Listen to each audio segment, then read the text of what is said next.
it's going to be $7,000. They could take advantage of you. So be careful. These are very simple vehicles. There's nothing extravagant or fancy about them. It's not a Lexus. It's not a BMW, but it is extremely reliable. It also has simple 16-inch wheels that look nice, but the tires are going to be way cheaper on a vehicle like this because they're smaller wheels. As we go down the side, you see it's got a nice gold color. It's not dented. It's not beat up. This customer takes very good care of their Corolla. Other side is very nice as well. You could easily think that this thing has very low mileage on it. Let's talk about what's wrong with this car. But before we go too much further with this car, I need to stop a second and let you know about a great addition to my wardrobe. These boots are from Brunt. They saw a few videos ago I was having trouble with my feet, and they wanted to sponsor the channel and my well-being.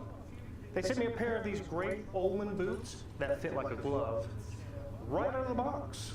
Back in the day, work boots got the reputation of being big, clunky things that felt like torture devices when working under a car all day. Not these Brunts. These boots are really comfortable. Brunt has shoes to meet any industry's needs, and they are built to last with double and even triple stitching. Plus, they are slip and oil resistant, a must around here. You really got to try their boots. I can't imagine it, but if you don't like them, they offer a risk-free trial. What's even better, they are affordable.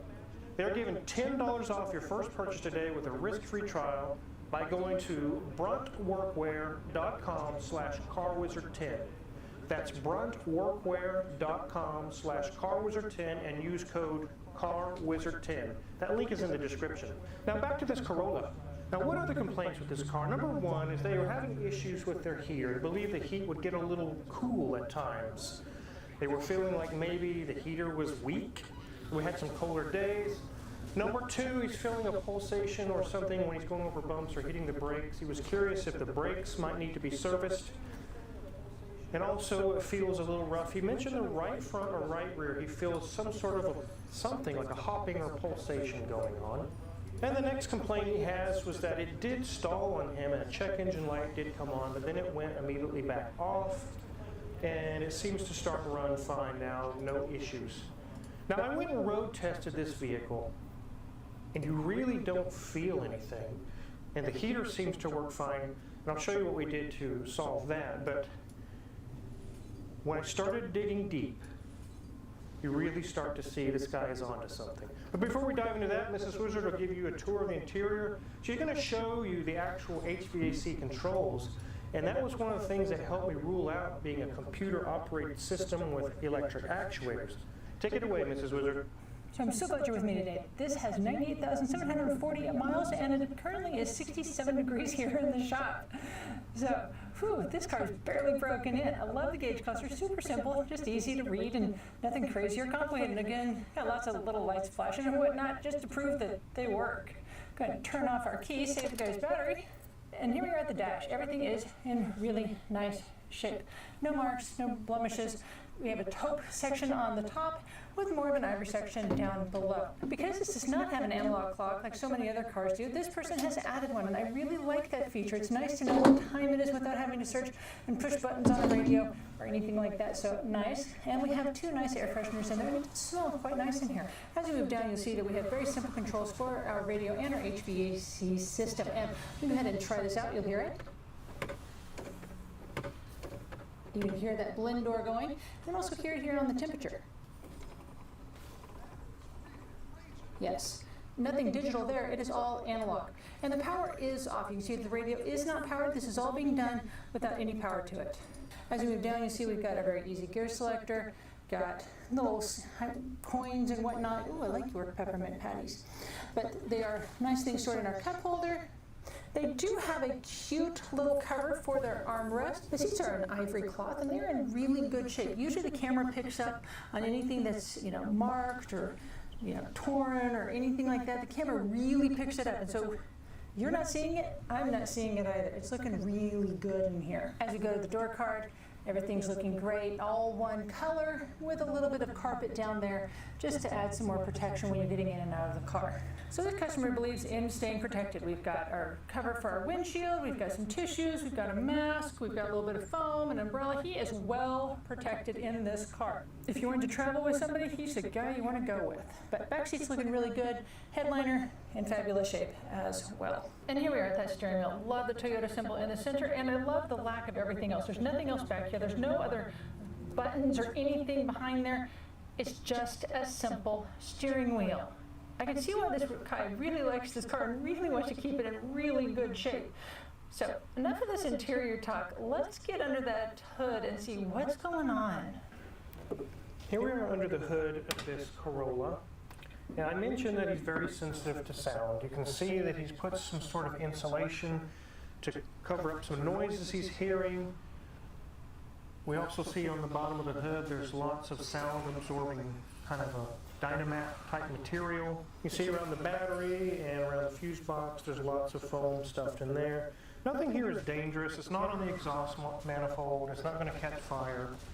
If this is what makes the customer happy and they're comfortable with their car, I'm not going to mess with it. I'm not going to pull it out or anything like that. It is what it is. It's not causing these issues that he's having. So let's go ahead and let's talk about the heating issue. One thing that we found is in a previous service a long time ago, here or somewhere else, somehow maybe an air bubble was trapped in the engine block and it finally let loose. It's a small one and it went into the heater core. We were able to burp that out, add some coolant. It heats very hot now. So that's all that was. It's not a blown head gasket, it's not leaking coolant, there's no issues. We found that, solved it, that's done. And like Mrs. Wizard showed you, which if you didn't watch the interior review, you need to go back and see it. There's no real electronics or computer modules controlling the HVAC on this, except for maybe the compressor clutch, the rear defroster, things like that. But the temperature and the mode are all cables, just like the 1970s. It's old technology, and it works great. I wish all cars would do that. But that solves the heater issue. He was onto something there. It did have an air bubble in the heater core. The next thing was brakes and some pulsation feeling. Let's get this thing in the air and take a look.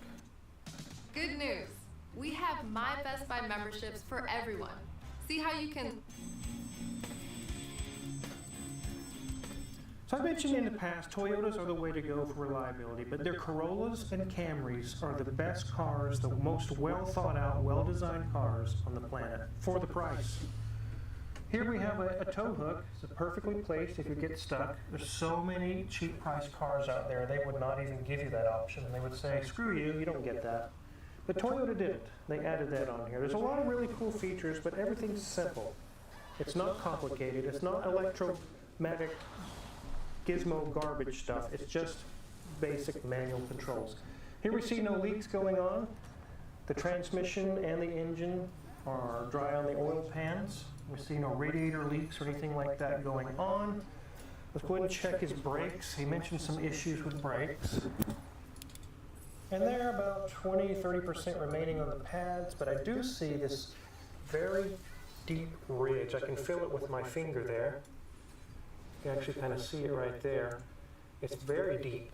What can happen on these is the pads get worn enough and then the rotor get worn enough, that ridge can actually touch the metal part of the pad. It can make some weird feelings, some weird sounds. Very likely a set of pads and a resurface of the rotors will take care of that problem completely for the customer. So he is definitely feeling or hearing something there. I can see it. Let's go and check the other side. Same situation on the brakes and the pads. CV boots are good, sway bar links are good. Everything looks good there. Here's our cowed converter and resonator and everything coming down through here. Everything's stock and intact, no damage there. Make our way to the back. There's our fuel tank. Luckily nothing's leaking there. That would be very dangerous. Here's our beam axle in the back. Just a solid beam. Again, very simple but dead reliable. Nothing complicated. So in a recent video we did with the Buick, we had it in the air and I showed you the charcoal canister was very foolishly placed, or not very well thought out. It was hanging right about in here and it was actually at the level or below the level of the axle where somebody could come along and just hit it. But Toyota doesn't think that way. They think very smart. They placed this one up tucked away higher than the rear axle, it would be very, very difficult to hit this thing with a box in the road or a piece of wood. It would hit this first and miss the canister. So it's very well thought out here as well. Also, unlike some Fords and other vehicles where you have to drop the axle or drop the gas tank or major teardown to get to the canister if it's bad, this one's right here. I mean, it's just like an apple ready to be plucked. It's very easy to work on. Now we take a look at the rear axle here, and the customer was feeling at the rear right or the front right, some sort of pulsation feeling. And what we've seen so far, we can say, oh, this guy's just hearing things. He's just feeling things. There's probably nothing wrong. But you really need to listen to some people.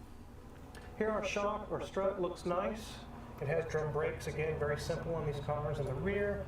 But when we go to the other side, the rear right, which the customer said they thought they felt something, our strut is blown out.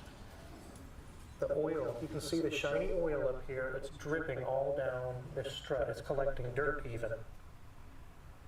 Look at that, guys. So he was onto something. He really did feel something. He really did hear something. And we found out what it is. So let's get this thing on the ground. Now, if one strut in the rear is blown out, you don't ever do just the one, because you know the other side is right behind it. Probably within 6 months or less, it will be blown out. And the customer will be coming in saying, I thought we had this solved. So we do both. One is blown, but we will do both. And that will be sure the customer can leave here happy and not even have to think about that again. Now, there's one last thing. The customer said that it stalled and the check engine light came on and then it went right back off. We have started it probably 20 times. It starts, it runs, it gives no trouble. So again, it's easy to say, this guy's just hearing things. He probably didn't even have an issue. But when I pulled the scan tool out, let's show you what we found. So I got my Atari Lynx plugged into the car. No, guys, I'm just kidding. It's not an Atari Lynx. You guys remember those? I do. I grew up and I remember when they came out. They're amazing. This is my Creeder Professional CRP 123. I call it the crap 123, but it's actually not crap. It's actually very good. I've been using this thing for over a decade. It's never failed to cause me any issues. It's from launch. It's actually in our Amazon affiliate link in the description below. We got these for sale there. So it says there is a code, an error code. Let's go check it out. Ignition coil B primary secondary circuit on PO352 means cylinder number 2. Sorry about that. Come here, girl. Who are you? Oh, I'm Deadpool. So this thing's getting to 100,000 miles. It's getting time to almost wear these coils and plugs. I typed in that code that it showed, and there's over 700 instances of it's just time for coils and plugs. It's all it is. I actually went to order them, get a price together for the customer and my supplier, where I normally expected to see maybe 20 in stock or 30 in stock. There's over 1,000 coils in stock. That means that these, when they get to a certain age, it's time to do them. You don't just do just the one. You do all 4 plugs, all 4 coils. So let's remove the cover here. We can see all the coils are easy to get to. The customer does have this phone here, but number 2 was the one showing the problem, but they're all original from new. So it's just time for coils and plugs is all it is. They're acting up and causing trouble. It would have been very easy to just clear the code on here. It may not act up again for quite a while. And the issues he has are not safety concerns. You could keep driving, and it probably wouldn't hurt anything. But he brought valid complaints to us. He wants some valid answers. We will give him those answers and what it will take to solve his complaints. He can choose whether he wants to put out the money to fix those items or not. We're still waiting on the verdict on that. But it won't be a ton of money. He can solve all these issues and have peace of mind. And they really are valid complaints. I've learned with this customer, and I have several others like this, they're extremely sensitive. It's not that they're being retentive jerks or something like that, and they're just hearing things or purposely trying to find things wrong. They're just very sensitive, and they can really sense when something's not right. And just I showed you in this video today, he definitely was onto something. These items that we showed you today are all wear items. It's normal for brakes to wear out, struts to go out, coils and plugs for a tune-up. It comes time to finally do those. None of these are major flaws or issues. They're normal. rare items that at 100,000 miles, we can expect to possibly see some of these arising and needing to be replaced. But this customer's doing the right thing, as opposed to the wrong thing is waiting till it physically won't move anymore to finally take it to the shop and then get pissed off when the estimate's so high because you've skipped over all these for so long. He's doing it in bits. Something's acting up, let's fix it now. It's not going to be 6 or 8 grand. It's going to be way, way cheaper. I can get back on the road and just keep cruising and keep this thing maintained. So putting off the maintenance and repairs till later, I'll get to that later, you keep saying I'll get to it later. It eventually gets to the point where, like on the rotors on this, since this customer's catching at the right time, we're able to resurface them on our BinPack Ranger Products brake lathe and save the customer some money. But if you just keep putting it off until the rotors are grooved deeply or really worn, then you can't resurface them and you have to replace them. But you can keep it going a lot longer if you just go ahead and get it in and get maintenance. So if you're curious what kind of tools we're going to use, kind of like the CRP 123 little scan tool that we have there, we have tons of tools that we use in the shop listed for sale in our Amazon affiliates link in the description below. If you purchase anything there, we get a small cut and really appreciate it. A lot of great gift ideas there. And make sure to hit the subscribe button because there's many more cool cars to come. Thanks for watching. I have a taste for the finer things, and I love to shop local. That keeps me from...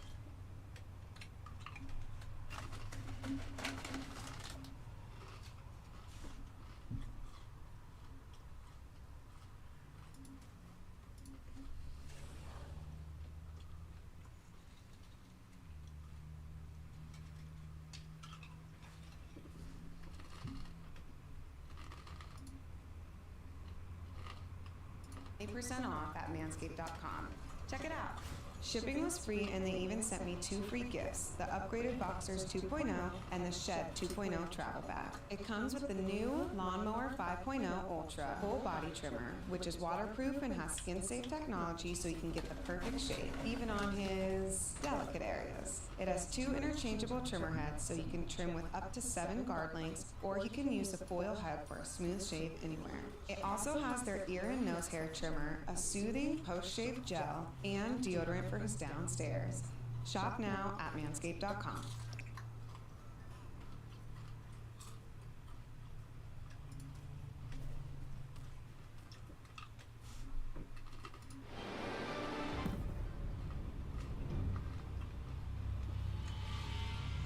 Have you ever heard of Schrodinger's cat? You put a cat in a box with something deadly, like a venomous cobra. And because you can't see into the box, that cat is both alive and dead until you open the box and observe what, if anything, has happened. Shit, body. It's a bit of a disturbing metaphor for quantum mechanics, and it was created by Professor Erwin Schrödinger in an attempt to help his students understand the idea that until a quantum particle is interacted with and observed, it can exist in multiple states. I love this idea for a jumping off point of a psychological horror story. In the first grade matter, we found horror by breaking the laws of Euclidean geometry. Now, for the second time around, I want to break the laws of quantum mechanics and make something even scarier. So inside Schrodinger's box, the cat is both alive and dead. What if our characters found themselves inside Schrodinger's apartment, where things are either alive or dead or in 1,000 states of superposition until they're observed? So if the characters look away, if for a moment they fall into darkness, they enter that quantum void and are lost forever. I need to film 3 people with flashlights walking around. The only place big enough to film that we have control over, is our studio. But the problem is it's filled with big skylights and white walls, and to make that into a black void almost seems like an impossible task. Even if we cover the skylights and turn off all the lights, if I film somebody in the studio, you'll still see a white wall behind them, because there's still enough light somehow infiltrating that room.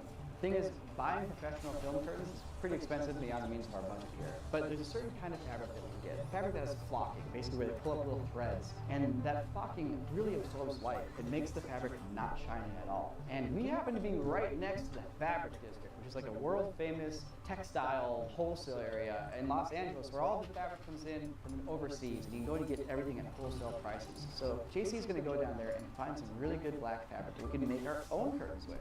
After that's all done, she's then going to take it over to a seamstress who will sew it all together according to our specifications. So we have 2 15 feet long, 12 feet high curtains with a little loop-de-loop at the top. We'll rig it up on the PVC pipes, throw it up on light stands, and hopefully that'll give us a 360-degree wall that absorbs all light. In the world of gray matter, each room in that building is a different kind of paranormal manifestation. They've gone from an infinite non-Euclidean hall and broken into apartment 5. What I like is that it's a hoarder's apartment, right? For this to be scary, we have to have this sense of like we're in space, but it's shifting, and it's this endless void where like our flashlights illuminate the reality, and the further we go into it, the more it just becomes this endless sea of random garbage that we just go into. Tired of running back and forth to the pharmacy for pet prescriptions? With Chewy Pharmacy, your prescriptions get delivered. Just fill your cart, enter your pet and vet info, then we'll contact your vet and deliver right to your door. It's the easy way to get your pet's prescriptions. Plus, get 20% off your first order at Chewy Pharmacy.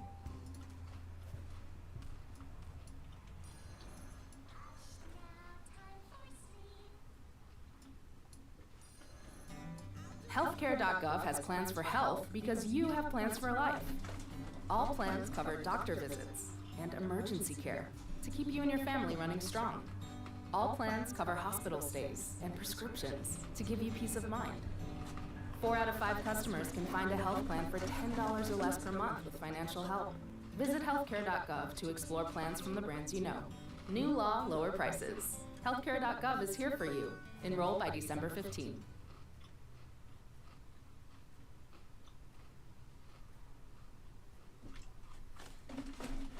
How do I do that? Just go out and raid a bunch of dumpsters? Well, no, because the garbage needs to be safe. It can't have anything sharp or hard in it. It needs to not be smelly and gross. It needs to be sanitary. Thing is, stuff is kind of expensive and hard to come by. We need to take up a lot of space. So we're trying to come up with like the most cheapest and authentic looking ways of taking up space for the scene of garbage. But currently we have kiddie pools to kind of keep the garbage gathered around the actors. So you'd be like, action, and it's like, oh, there's so much garbage here. Whoa, it's just full of garbage. That's hopefully the illusion we're going to sell by using these kind of kiddie pools that like hold a pile around the actor.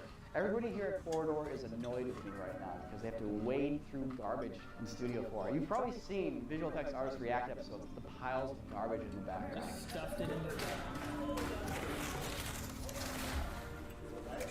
Yeah! Sometimes our sets are super cool. Sometimes they're just big piles of garbage. All right, so the set is ready. Now the real question of truth is, will it be pitch black when we turn the lights off? 3, 2, 1. Is it pitch black on your camera? I mean, it's pitch black on camera, yeah. I can't see anything. All right, great. You did it. Nice. It looks good. It looks good. Our ears are covered. My eyes are covered. It's dark. It's actually going to be hard to move around this place. That's going to be the hardest. All right, clear smoke. 3, 2, 1, action. Please, is anyone here? Please! All right, that was great, guys. Good performance. Sam, how did it look?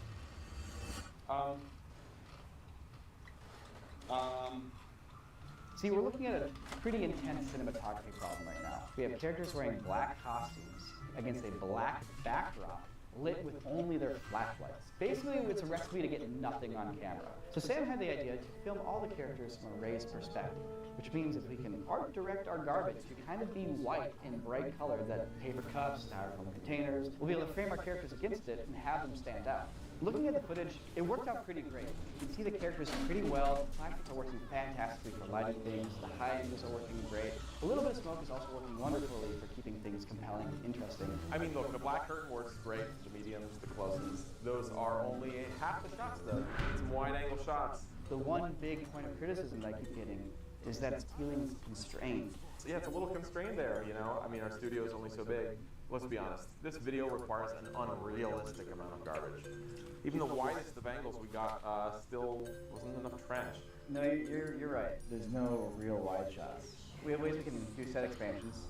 So the idea here is to take your footage and extend the edges of the footage using really whatever technique you want. So we're going to turn to our old trusty photo scans. We're going to photo scan that garbage. Plastic is like the easiest shader to do, make it kind of shiny, and Dean has done that. And so all that garbage in the background is 3D model being lit in Blender. Hey, that looks good. He did it. Hey, good. We need even more trash. Can you AI this even bigger? So Runway ML dropped this whole video extension feature where it can outfill a video, and it happened to work out perfectly with our cinematography for gray matter, where it could extend the fields of garbage. So you take the shot and then you do process it once vertically and then once horizontally. Yep. Ah. There's too much sand. Currently, Generation 3 Alpha Turbo is working at maximum capacity for generating garbage. It's temporally cohesive, spatially aware garbage. Maybe we found AI's true purpose, which is to generate trash. Introducing full 30-day trial access to Autodesk Fusion. Whether you're a first-time user or a Fusion Pro, this trial unlocks powerful design and AI-driven features. Experience the latest in generative design, advanced automated drawings, and high-level CAM functionality, like rotary milling, deburring, and simultaneous 4- and 5-axis control.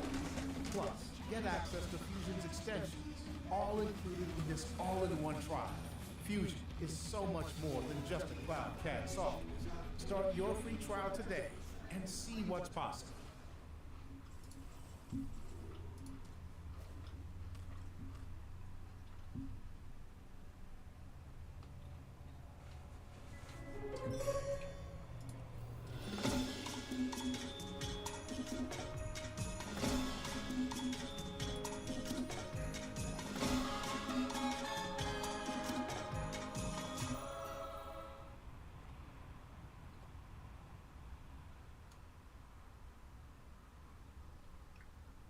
So it's that Christmas / Hanukkah / Festivus / winter solstice time of year, and you might be looking for some gifts for somebody. And if somebody's looking for some shoes, consider getting them a pair of Vessies. I think they will like it, honestly, because they're super comfortable. You can slip them on and off, and they are weatherproof, specifically waterproof. So when they're comfortable, I recommend them. I can buy any shoe I want, but I still use those. So I don't really know what else to say in an advertisement other than that. Like, what else can I say? There we go. That's looking good. There's like shadows and flashlights moving on it. So in the middle here is the clip that I fed in, and the bottom and the top here are the generated parts. Now the top's not that big of a deal. It's going to be a black sky at some point here. Take note of the fact that the handheld camera motion is cohesively attached to the ground here. The most impressive thing to me in all this is the shadows and lighting. And how it's propagating the flashlight shadows and the shadows of the garbage as the characters move. It's really crazy. It's very generalized, it's not exact, but it's definitely good enough to sell, in fact. So now I take that shot and I run it through horizontal expansion to get my full frame, which I have here. There's a pile of macaroni on this garbage. Now, the bright and colorful bed pile.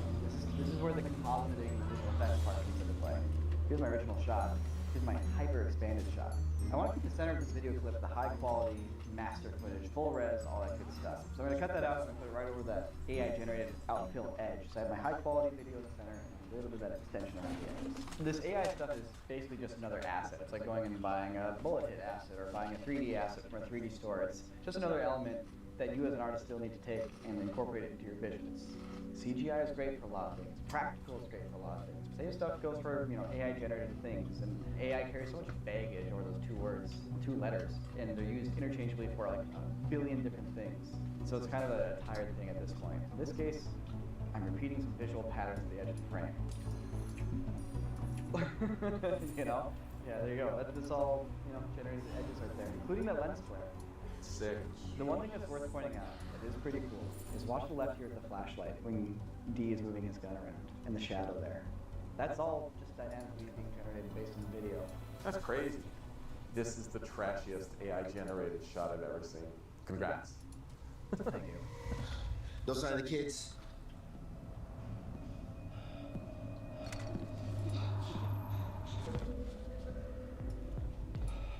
Body's gone.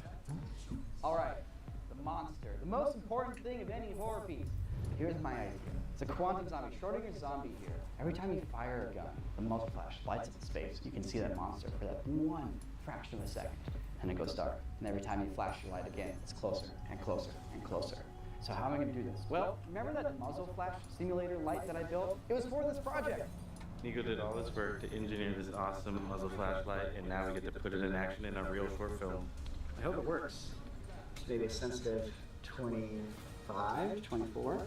If this is on, which it is, Yeah. Nope, not yet. Next level. Excited? Louder. Yeah! Here it is. Shout out to you guys. Thank you for all the aircraft gear over the years. And every time we shoot the aircraft control, trigger and flat. And that'll give us accurate lighting on set, the garbage and heat. Hell yeah, that looks good. That looks sweet. Looks really good. Oh. Would you have a glow finger? Wow. 3, 2, 1, action. It's so hard to tell your arms not to move with your legs. I'm not gonna move my arms. Oh my god. Yeah. And 3, 2, 1. That was good. That was good. Woo. Yeah. We got like a nice. Alright, so here's the footage we got on set.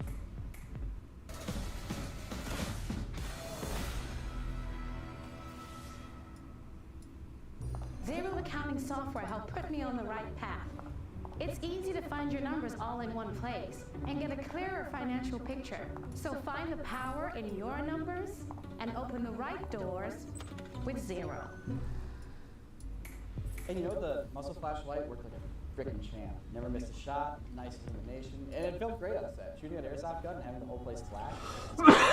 So I have a vision in my mind, and this is very much not it. What I want here is every time the gun flashes, I want the zombie in a different position. So I've actually gone and taken some pictures of JC in her zombie costume. I'm just doing a really, really fast magic mask here, and I'm just moving it around in here until I find it in the right spot where I want it to be. So from there, I kick the shot out to Matt, who's going to be doing the muzzle flashes and final zombie positions, as well as out to Dean, who's going to do the backgrounds, and parallel will bring it all together and see how it looks. All right, Dean, how's it going?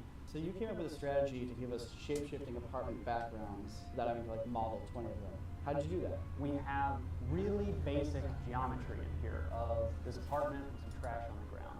And I have a separate camera off to the side, a separate 3D static camera. With this camera, we can basically look in 3D at the depth information. Black is closest to the camera, white is farthest from the camera. What I do then is I go into Basic Fusion, and I give it this as kind of like a mold. It's like, hey, take all your AI stuff and shove it into the constraints I've given you. And with that, I get a bunch of images of apartments. You can see they're all super gross, but all have the same kind of structure. You can see there's like that doorway, or sometimes it's interpreted as a wall. Same cabinet, but it has totally different textures and textures, yeah. Yeah, which is, again, in 3D, I would have to have like multiple different physically based materials to apply to each moment, even though this is 20 frames. We just need it to pop in the background, and people will fill in the rest with their imagination. So now with that image, I can go back into that camera, and I can then project those AI images back onto the geometry, so it all stays like physically based in the camera. I will say, watching this, I feel like it's all worth it. The monster feels a lot better than it did when there's just somebody running through garbage. This is almost exactly what I was imagining. The scene is looking pretty good, but it's missing one thing. What is this environment being lit by? Good point. A muzzle flash. Ah, yes. All right, so now it's time to bring everything together. We need a couple things.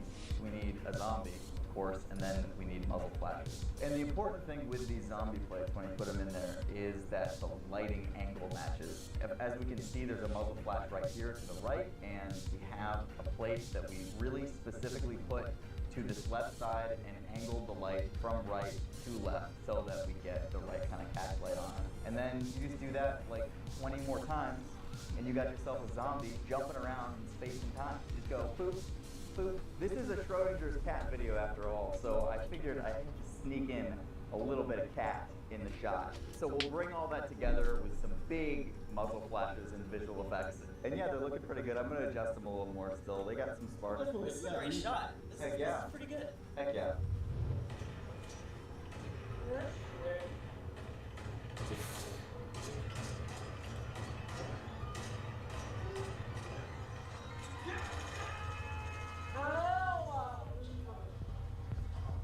All right, so Superposition is out now on Corridor Digital, our other YouTube channel. There's a link in the description below. Go check it out.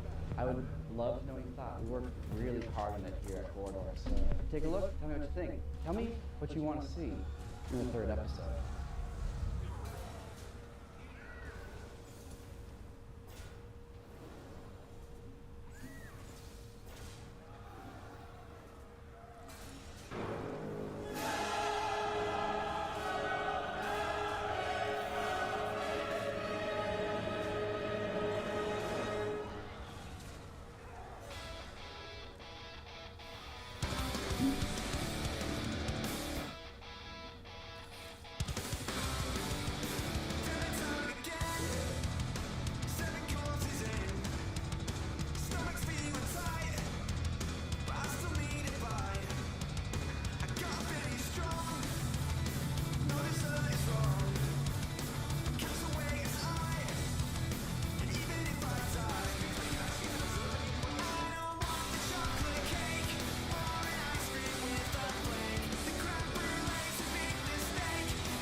charity which is really important to me. It's a charity called the Stroke Association. A lot of you might know that back in 2019, my dad passed away following a stroke, so this is just my way of doing something which kind of honors his memory and raises money for a good cause. So I would love it if you would download this year's song. It's only 99p and it's available on iTunes, Amazon, basically anywhere that you can download music. I'll leave a link in the description plus some instructions there and in the pinned comment on how you can download it. And all proceeds from downloads will be going to the Stroke Association in full, not just profits or anything like that. Anything that is raised from downloads of the song will be going to the Stroke Association, and I've done this for 5 years now, and I know they really appreciate it. We've raised a lot of money over the last half decade, and I'd love to continue to do that. Equally, I know things are pretty tight right now, so if you don't want to spend 99p on a naff song, I don't blame you. But if you've got access to a streaming service like Spotify, Apple Music, Deezer, if you're posh, then streams definitely help. Admittedly, you don't earn anything like what you would earn from a download from a stream, but if you stream it a couple of times, it'll certainly help the cause. And like I say, all proceeds from downloads and streams go in full to the Stroke Association, not just profits or anything like that. Everything that is raised from this song, in addition to all the other embarrassing songs I've done over the last 5 years, in perpetuity, forever, to the end of time, goes in full to the Stroke Association. I know they'll really appreciate it, so yeah, would really love it if you download this year's song. Equally, if you hate it and you don't want to download it, can't blame you. If you want to make a donation of your own accord, you can do that on the Stroke Association's website, and I'm sure they would appreciate it very much. If you're unfamiliar with the Stroke Association, it's a really important, often overlooked charity which does a lot of valuable work with stroke survivors. It's particularly important this time of year when people are partying, you know, having fun, going out dancing, eating, drinking, talking, all things that people who have suffered a stroke can find really hard to do and engage in, especially while they're on the road to rehabilitation. So it would really mean a lot to me if you would download the song and contribute to the cause. I know they really appreciate it, and yeah, hope you have a great Christmas. Thanks for listening, and there's a video coming up. Might do an a cappella Christmas song this year. I don't know if you get a t-shirt with this one, but part of me hopes you don't, because I don't have much room left in a suitcase. Oh, okay. You have some kind of food challenge on your menu? Yeah? I spoke to somebody on Facebook a couple of weeks ago. Falcon burger. Yeah, the Falcon thing. The Falconator. Yeah, is that okay? Absolutely. Welcome in. Welcome in. Oh, thank you. I can just sit anywhere? Yeah, anywhere you like. Whatever. There it is. That's the thing we're doing today. There's a waiver for you. Ooh, a waiver. Right, sweet. Taken seriously here. So, is there anything you can omit one item?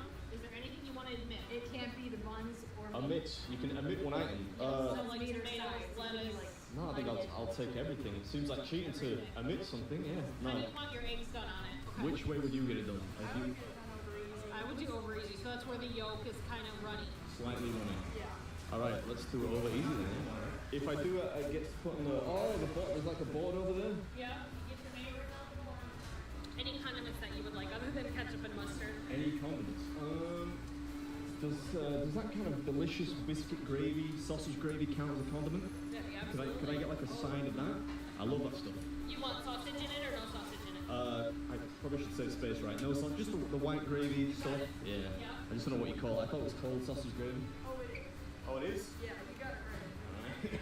What's your YouTube channel? The name of the channel is Beard Meets Food. Okay. Because I'm a beard. I watch these all the time, so that's so cool. Yeah. Yeah. It's not that cool, but thank you. You look like me, but from the future. Hope I have a beard that good when I'm your age. Alright, no sharing, no bathroom breaks, 45 minutes in which to finish. If you win, you get your name on the Wall of Fame, t-shirt, challenges on the house, and lifetime bragging rights. That's a little light.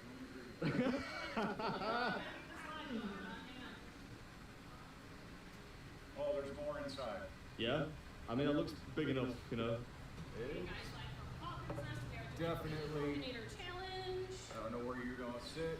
So John, tell me everything that's on that burger. Everything in our kitchen, just about. Everything. Peanut butter, eggs, sausage, cheese, lettuce, tomato, onion, pickles. Did I say the egg part? Tomato, egg, 2 different cheeses. Everything under the kitchen sink is on that side. Very American chairs. Burka. Yeah. They got like a little live stream going on here. Is it on Facebook Live or something? It is, yes. Not TikTok. No. Thank God. It's the Falcon's Nest in Columbiaville, and this is the Falconator Challenge, which is just a large Breakfast, lunch, and dinner combination. breakfast, lunch, and dinner combination. That's perfect. Do you want a job? All right, we good to start? Yeah, whenever you are ready. You got 45 minutes. All right. Do the veggies first. It seems like the most sensible place to start getting your greens in. What's up, everyone? Welcome back to another episode. Today we're at the Falcon's Nest in Columbiaville, Michigan, having a stab at their Falconator Challenge, which is essentially like a burger, only comprised of typical breakfast-type ingredients with a few sides thrown on there for good measure as well.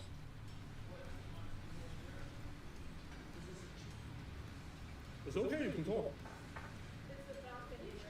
Yeah.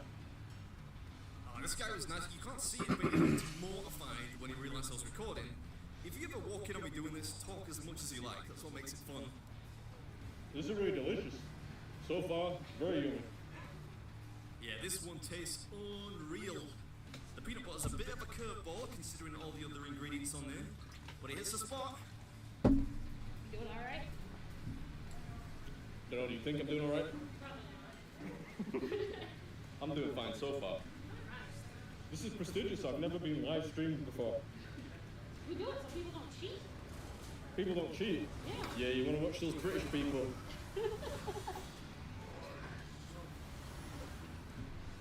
Oh, I just hit the peanut butter.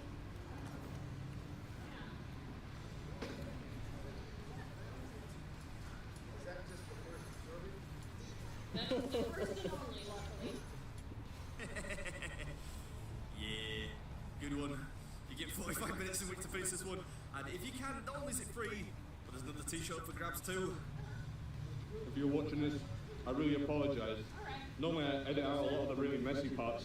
Hey, I ain't even Like that. This tastes flippin' delicious. Do you want us to assist you to carry it out? Give me a syrup? Sir? Yeah, I'll be right back. Thank you.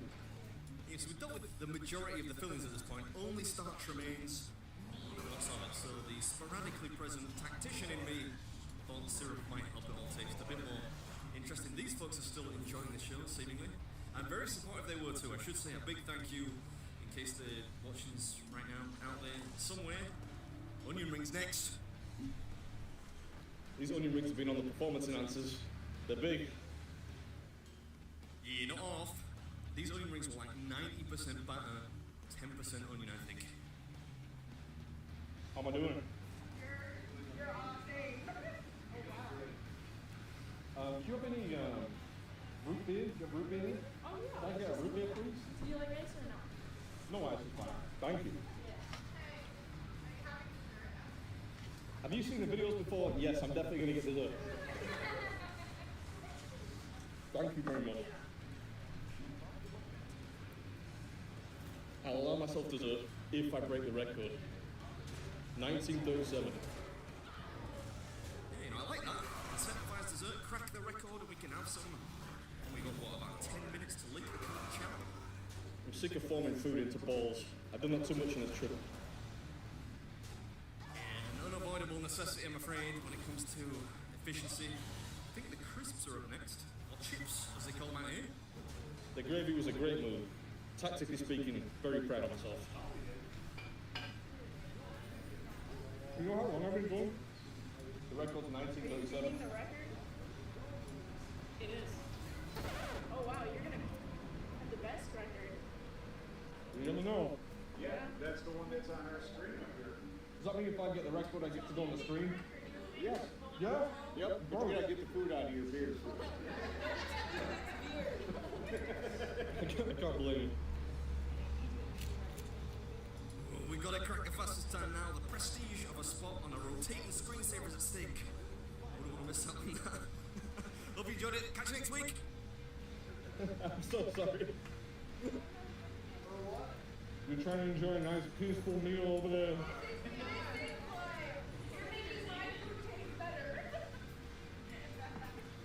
Alright, this is Baby Spoon, and that was Falcon's Nest's Falconator Challenge.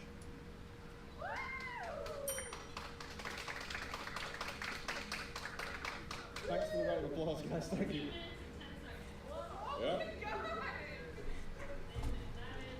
That is the record. Yeah, hard lines, Nathan. You have a dessert menu? Okay. Which is the best one you reckon? Oh, thank you. Do we have cheesecake still? I'll look, but if we do have Look. cheesecake, What is this one? that's a chocolate pie. Everything's really efficient here. Like the food's out in 5 minutes, the plates are away in 2 minutes. All right, kids. I cannot believe you did that.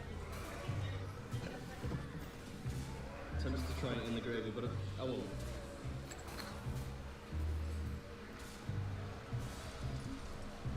Oh, that's yummy. Very good. I'm impressed. You get to pick one from this. Yes. Oh, that looks cool. Maybe I'll go with the camel one. That looks about my size, like extra small. Yeah. Yeah. I think you gotta go with the camel. Yeah. It's gotta be the only option here. Alright, yeah, I mean, I don't have any camouflage with his t-shirts. Yeah, I mean, that probably won't look very flattering after the amount of food I've just eaten, but still.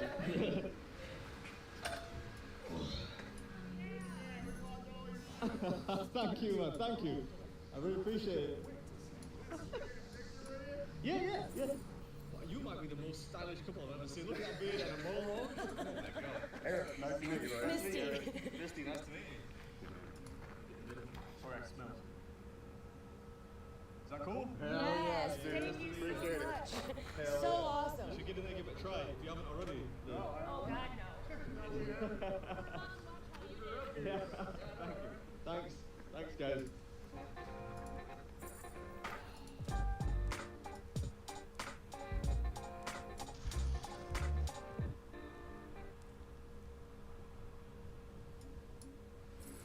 $4.3 million subscribers. Yeah, I can't really figure it out myself, but some of these people like watching. God. We're known in our community for providing exceptional service and quality. We expect the same from the companies we work with. Gearhead Outfitters understands our dedication, and they deliver. Whether it's uniforms, gifts, promotions, or events, they make sure we stand out and represent our brand with pride.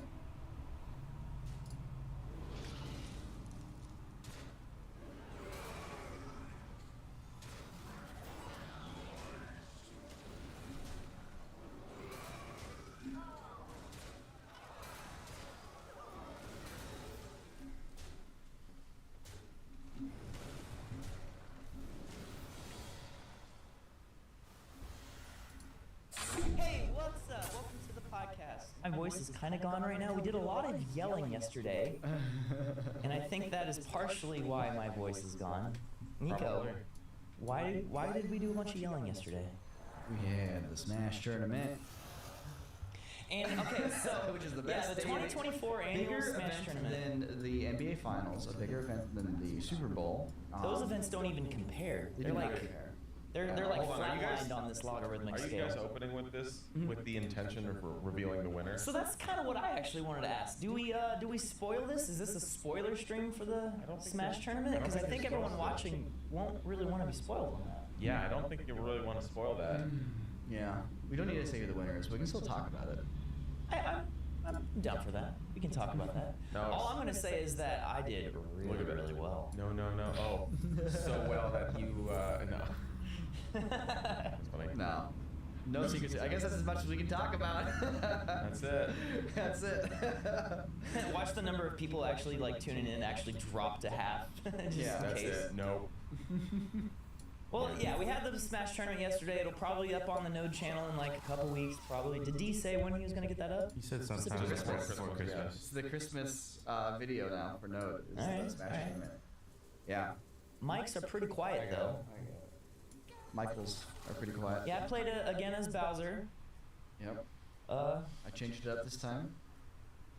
It's the time of year where everyone could use a little cozy, and Kohl's has everything I need for the whole family this winter, including top brands like Columbia bedding, so I can update our home to be warm and inviting for guests, plus my own space to retreat to, and with the brands that I trust to keep my whole family warm and comfortable.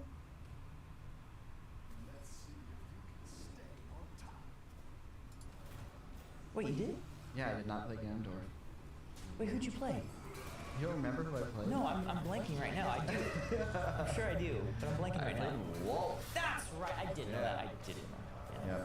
And we had some really good matchups. We got Wes came back for the tournament. Yeah, Wes came back. Cliff came back. Clint came back. Clint had been training for the tournament. Had he? Yep. Oh, I could tell. He did well. He did really well. Until he went up against me again. It's not a spoiler, by the way. Our one-wheeling friend Alex came in. Let's see, who else did we have? Yeah, Peter and Jan Jan. came into the office with. So Jan knew that we were all going to be here for the tournament, and Jan is this game that you guys are probably familiar with, where anytime he arrives at corridor, he tries to shoot all of us with a Nerf gun to see if he can effectively breach and enter the building. He takes it very seriously. And we generally take it pretty seriously too. But he knew that everybody here would be ready and strapped. So he brought his biggest Nerf gun, which is this giant, basically top-fed paintball gun-esque, like rotary shooter. It's called the Prometheus. Prometheus is just it's literally just a bucket of Nerf balls with a gun on the bottom. Basically what I want the Nerf Drone 2.0 to be. Yeah. And now a fan sent us 2 legendary Nerf guns. 2 incredibly legendary Nerf guns. First off, one of the best Nerf guns is the Nerf Hammer Shot. Why? Because it's the only Nerf gun that you can shoot and load with one hand. So somebody took that and altered it to use short darts with a new barrel, and it can hold 16 darts. So it went from 5 to 16 darts. So you can shoot one-handed with a modified spring and like perfect. It's Wait, how did it go from 5 to 16?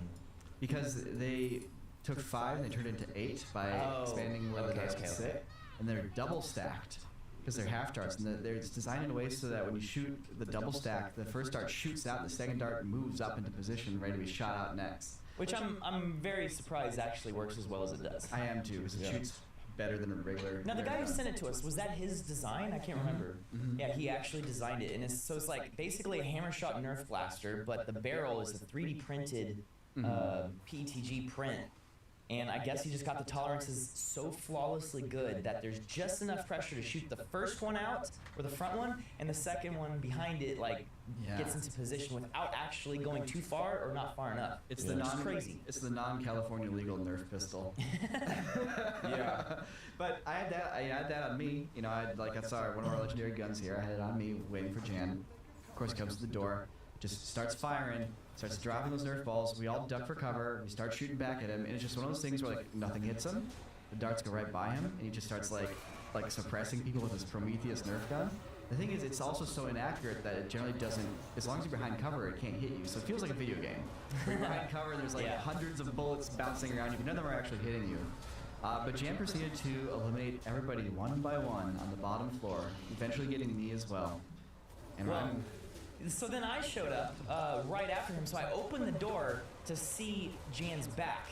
And I'm like, I don't have my Nerf blaster on. Oh no, this is the perfect opportunity to shoot him in the back. And right as I'm like, oh, what do? He goes running out behind the Christmas tree over there towards the loading dock door, and I go sprinting up to the stairs because my blaster's at my desk, so I'm going upstairs to grab it. I started shooting at him. He started dodging because I started shooting at him. Nice, so you were providing me cover. And so I get up to the top of the stairs, and all of a sudden, I get shot center mass right at the top of the stairs from the direction of the TV. I was like, what? And I look up and Wes is just grinning at me like, hey. I was like, Wes! No! I don't know what Wes was betraying. Oh, man. It's not a betrayal. He is breaching too. He was breaching too at the same time. They came in from both ends. I don't know. All I know is that Wes shot me and he's like, gotcha. That's it. That's how the teams are, decided. I It's didn't know whoever's Wes and Jan were breaching at the same time. If you are arriving at the premises, then you are on one team. You're on the breaching team. Yeah. And it doesn't matter if you have alliances or allegiances. Yeah, so now I'm up there, and you hadn't been gotten yet. No, so you're hiding behind the React couches, like literally non-stop, just blasting around you. And then at one point, you stood up, and I watched your glorious death as you just get blasted probably 24 times in the chest, and you did the whole shoulder shake, you're like, ah, and he claps down on the couch, and Jan's like, yeah, and he goes and runs over, and now he's aiming back up towards the mezzanine and everyone that direction. Yeah, he's taken out 6 or 7 people at corridor, and at this point I was like, uh-oh, he's gonna get a team wipe. And we were all ready for him. And if Jan gets a team wipe when we're all ready for him, we will not hear the end of it the rest of our lives. Truly, he will take it to the grave. And I'm like, there's no hope. all is lost. It's like there's a couple people upstairs like Nerf pistols. They don't stand a chance. He's gonna go up there with like a minigun. Yeah. And at that moment, as I'm like lying on the couch and looking at all the dead bodies, the door opens and it's Matt and Alex with 2 rifles, and they step in a coordinated breach, and they both take aim and they shoot Jan at the same time like Splinter Cell operatives. Yeah. Both bullets go right into Jan's back and they take him down. It was just like. They were ready. They somehow knew that action was already going down inside, and they were ready. Matt had his key card, opened the door. They both went in. Well, Matt was upstairs when it started, so he ran outside and around the building and took Alex with him. That's cool. Yeah. Yep, and that was it. And Jan was stopped. Yep. Shot in the back. Although Good guys that's the won. thing, Alex, Like the vermin he is. kind of a turncoat. You know? He should have been on the breaching team. Well, Well, I mean, technically Jan was already here, yeah. so Jan was on the bad team. For him. Yeah, I guess so. Yeah. There's 3 teams now. Yeah, I mean, if Jan turned around, he would have absolutely tried to shoot both of those guys. So it was just Yeah, I guess the rules get more premeditated complicated. self-defense. Oh yeah, a viewer from Turkey.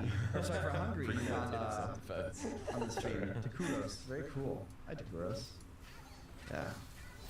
So last week we had a podcast, and I had mentioned that I was going to this Dragonsteel Nexus. Sam, can you say that for me? I love the way you say that. Welcome to the Dragonsteel Nexus. Well, man and beast. Struggling with complicated content and editing software? I was too. Riverside really simplified that. Align. And there's one story I want to tell from this trip. It was a really fun time. There's like 8,000 nerds descend on this convention center in Salt Lake City, and I was on like 4 different panels. They were all fun, and of course I get recognized a lot at these sort of things, and so I'm taking a lot of pictures, a lot of selfies with people. And one of my best friends who happens to live in Salt Lake City was with me, and right at the beginning he started counting the number of people who recognized me, and I was like, no. That's not the number you want to count. The number that you want to count is the number of people saying, wow, you're taller than I expected. Oh. Because that's what always happens at these things. I'm always getting these comments like, you're a lot taller than I expected. And I'm like, I don't know what to tell you. It's the number 1 people say to me by far. And so we go the rest of the day. No one says it at all. We go into the night, and we're at this event. It's an actual like ball based out of like the story of the book. There's like this wedding that happens in the book, and everyone's dressed up formal wear. I've got like a really nice suit on and all this stuff. And finally this guy comes over and says hi to me there, and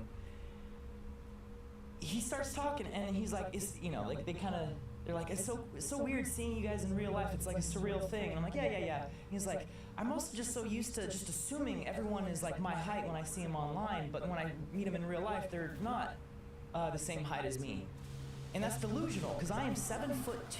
This guy, shout out to Tim, was the tallest man I've seen in my entire life. It is such a bizarre feeling to be standing there at full height with my neck bent all the way back, looking up, making eye contact with the guy who's literally a foot taller than me. It was such a bizarre and surreal experience for me. And he's a cool guy. His girlfriend or wife or whoever was also like really tall. She's like 6'4". So it was just like, wow. And so it was just ironic that after all of this like preamble to my friends, like, oh yeah, you got to track the number of people who say, oh, I'm surprised how tall you are. The one person who said anything was basically saying, you're shorter than I expected. That's kind of funny. I was like, oh my god. But yeah, no, he was cool. It was a really fun event. Walking around, and I think that's partially why my voice is a little gone too. I did a lot of talking, and then a lot of yelling yesterday. But yeah. Nice. So that was my one story that I really wanted to share from the event. That's cool. Have you guys heard of the book Hiding the Elephant? With mirrors? Well, no, I was making a joke. No, I have not.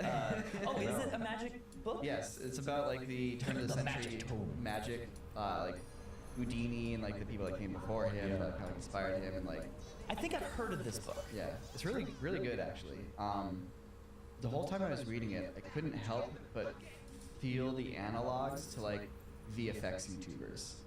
Like really? Yeah. Because of the performance element of it? Mm-hmm. And how like people are constantly like looking at what other people are doing and then trying to like implement the techniques into their own work, and then like they explain like one magician would come up with tricks, or he'd come up with his axe, like coming up like discovering a technique, and then writing a performance or like a pattern, a routine around that technique.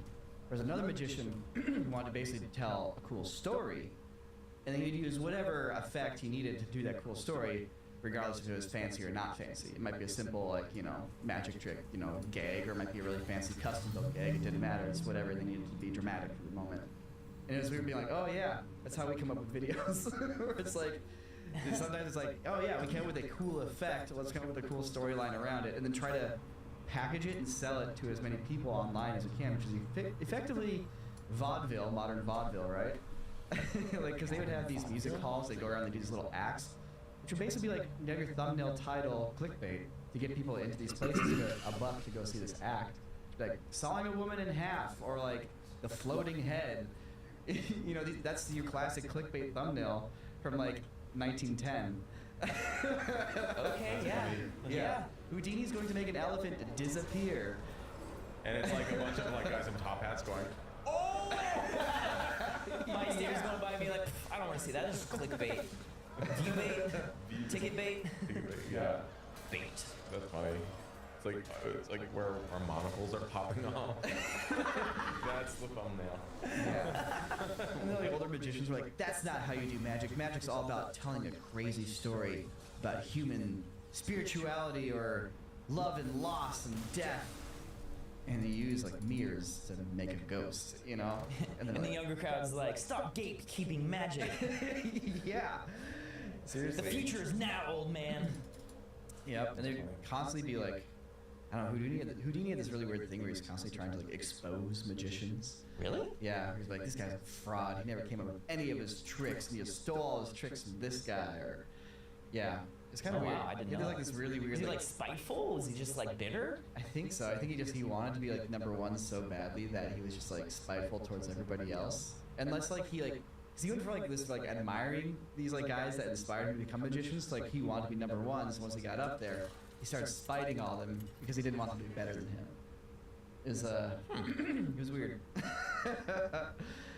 Also, there was this. I read about this theater in France. I think it was like the Grand Guignol or something like that. I can't quite remember the name, but it was like the first like slasher movie like vibe to appear in like entertainment, where it's like they would do gory kills and like, you know, spooky things, like somebody would have their guts all over because they got cut in the stomach with a sword, and then they chopped their head off, there's blood everywhere. And it was like, it was your original slasher film. How did audiences react to that? Were they like, yeah, more? No, I mean, like, if you went, it was in Paris, and like you'd be the edgy goth type of the 1910s to go there. Like that'd be your, you know. Okay. Yeah. Or they're like, oh, this reminds me of the French Revolution. And so that was I guess that was a couple hundred years before that. That was also where, you know, because practical effects and visual effects come from magic, right? Yeah. And that was like your first practical effects of like gore. I mean, you know, you have practical effects in theater, but like that's where like they're really tune it up and be like, wait a minute, latex rubber lets us do this crazy stuff. You're like, you know, a lot of that's coming from that theater, which is crazy. Interesting. You know, so there's your practical effects. You got your visual effects, magic. You got your practical effects with the Guignol Theater in Paris. Yeah, Hidden Milk Machine, Grand Guignol. Yeah, it's weird. It's really crazy because it's super analogous to YouTube right now. It was very strange. Like, just you replaced vaudeville music halls with like YouTube algorithm. That's cool. Yeah. Wonder if we'll see the same sort of evolution from YouTube. GMC Sierra. It's the truck. Get 0% APR on select 2024 Sierra 1500 models. That's over $6,400 total value. Plus, no monthly payments until next year.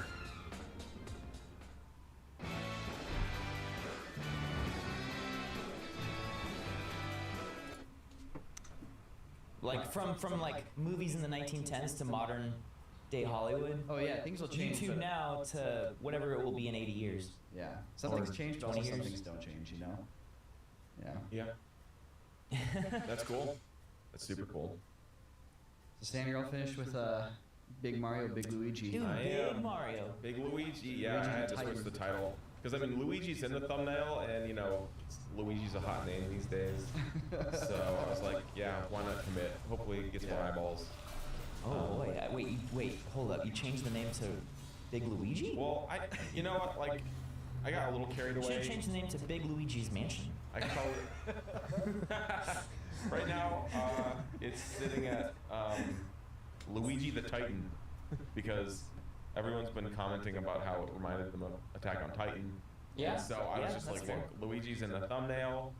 Let's call him that. You know, like, I don't think the POV GoPro thing is necessarily eye-catching or interesting people right now. You know, there's been so many first-person videos made over the last 15 years. Yeah, there is that. It's like I want to sell more on like a searchable term and Attack on Titan. I feel like that kind of helps it. But you know, it's cool. It's a very good video. Thanks. It really, like, a lot of the comments were saying, this feels like old school Corridor, and it's like, as much as I want to say, we've been doing the same thing the whole time, it's like, it also does feel like old school Corridor. It's Back when it was truly- like, it was basically just a music video. It's just, yeah.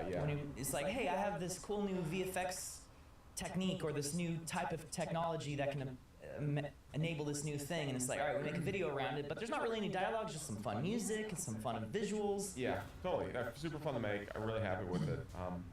But like my big lesson this year is, you know, we can't make the videos we used to make if we want to survive on YouTube right now. I think that's the big thing. Like for me anyways, like. I thought we learned that lesson a few years ago, though.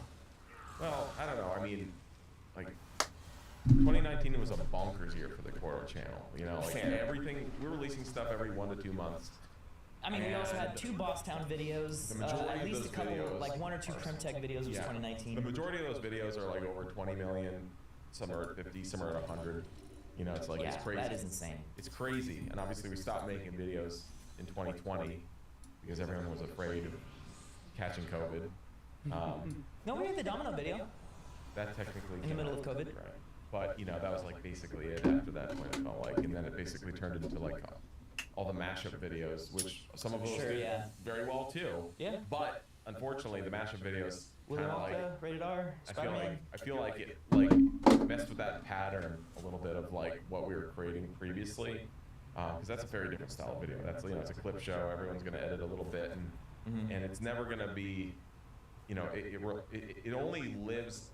Sorry, it's only good if everyone submitting clips puts maximum effort into it, so to speak. It's not like a singular vision or voice or idea or concept ever. Vision montage. So in a way, they can be kind of hit or miss too, because of that. But yeah. Anyways, so that's the thing. It's like, because it's like, yeah, all those comments are like, yeah, it's a classic video. It's like, yeah, it totally is, actually, in a sense. Like, if we're talking about specifically like 2013 to 2016 era, you know. I'd say 2010 to 2016. Or that, if you want. Either way. I did notice in the behind the scenes video, it was showing some older videos. It showed Fart Attack, which was I think 2013 or whatever, and then it showed graphic violence. Yeah. Also listed at 2013, so I think he made a mistake, because that video was definitely, I'm pretty sure 2010. Yeah. That was one of your guys' earliest videos. Yeah. Like in your first 5, I That's think. a big whoopsie.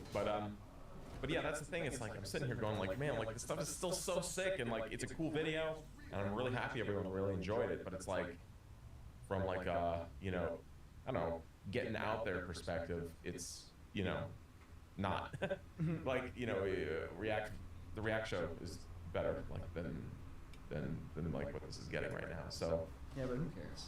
I mean, I as a person whose salary is based on ad revenue, I do deeply care. I mean, as an artist, it's also really fun to do. Well, from a Corridor video perspective, like, I mean, the video's got hundreds of thousands of views already. It's going to keep getting views. Like, Totally. You know, it's not like lots of people are seeing it. Exactly. But like, it's nice to. It's great. Like, personally, I felt like I haven't found what makes an impact post 2020. That's what I'm still searching for. I feel like I had my finger on it for we all did for quite a while, and we still do in our own ways here. But like me personally, like since 2020, it's like I don't really know what makes a good video anymore, and I'm still trying to search for that. Well, that's so subjective too. Like, good video. Yeah. YouTube is obviously incentivizing longer videos now. That's partially why we even switched over to trying to make longer videos to begin with. Yeah. 2016, 18, 19. Totally. But now, even in particular, like our YouTube rep keeps telling us, is like, try to make your videos 20 minutes or longer. I know. It's like, wow. Dang, that's hard. Yeah, but like that's the thing. It's like it's I guess it's just like what's that connection or that like that deeper, thing. And maybe it's mostly just because I think the stuff I've personally been making this year has been a little bit more light, very light kind of stuff. We're doing bees and Marios. Dude, the bees. The quiet what place. It's like to be. Farting. It was like all right, but that's basically. And then some other stuff on the crew channel. But I don't know. It's like maybe I got to turn up the spice meter a little bit. And wasn't that also in that behind the scenes video? There's that moment where it's like you're saying it's like we try to make these high production value videos and it cuts to the fart video. Yeah, exactly. It's just kind of, or like I forget the context of it, but it was definitely an ironic pairing of what you were saying with the video of you guys in diapers. Yeah, totally. Yeah, I don't know. Once again, it's real high level stuff, but yeah, it's. I think there is so much opportunity for where Gaussian splats can go.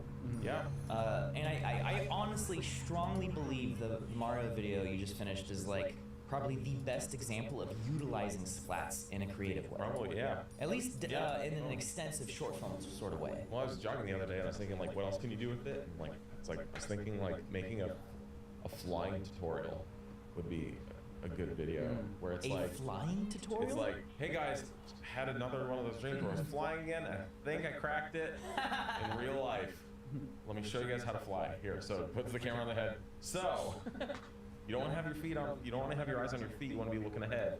And it's just basically for the majority of the flying. Like once you take off, literally you animate it with your phone. I know, but you're just getting the most of the data from it. Are you talking about where you just like you do this, you do this, and then you scale up. You scale up the flight path basically in your scenes, and that way it basically that's what would get you around the whole like, wait, why don't you just fly a drone around and do this, because it's like no, we're like actually we'll see like we're actually flying in a way that is impossible for a drone. It's so I think that could be kind of cool. Yeah. Anyways, cool. Random idea. I know Octane Render, next year's version, the 2025 Octane Render, maybe it's 2026, I'm not sure how the number system works out, but you can now render splats inside of Octane.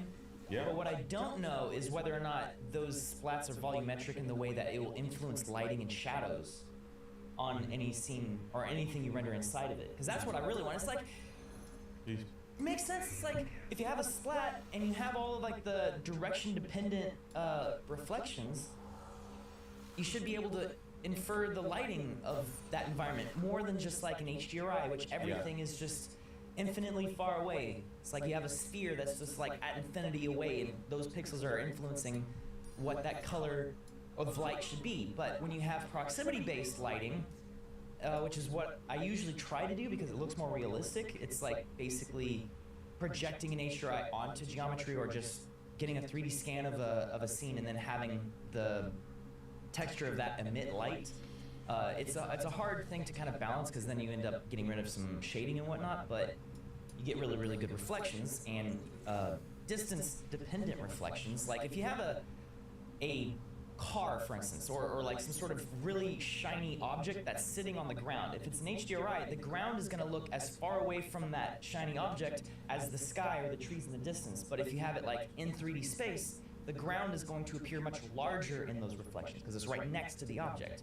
That's something that is like, most people don't think about when they're like, oh yeah, just throw an HDRI in the scene. Yeah. When we were doing the first Gray Matter, the hallway shot, I had to consciously decide to have the characters not turn their flashlights on until a later point in the story, because you can't use flashlights to the Gaussian splats. Gaussian splats. Sorry, Gaussian splats. There's just enough people out there that are like, thank you for trying to pronounce the name correctly. Then I'm like, all right, I guess I'll keep doing that. Gaussian. I'm just a quiet guy, by the way, Zach. Yeah, the microphone's probably fine. I have a soft voice.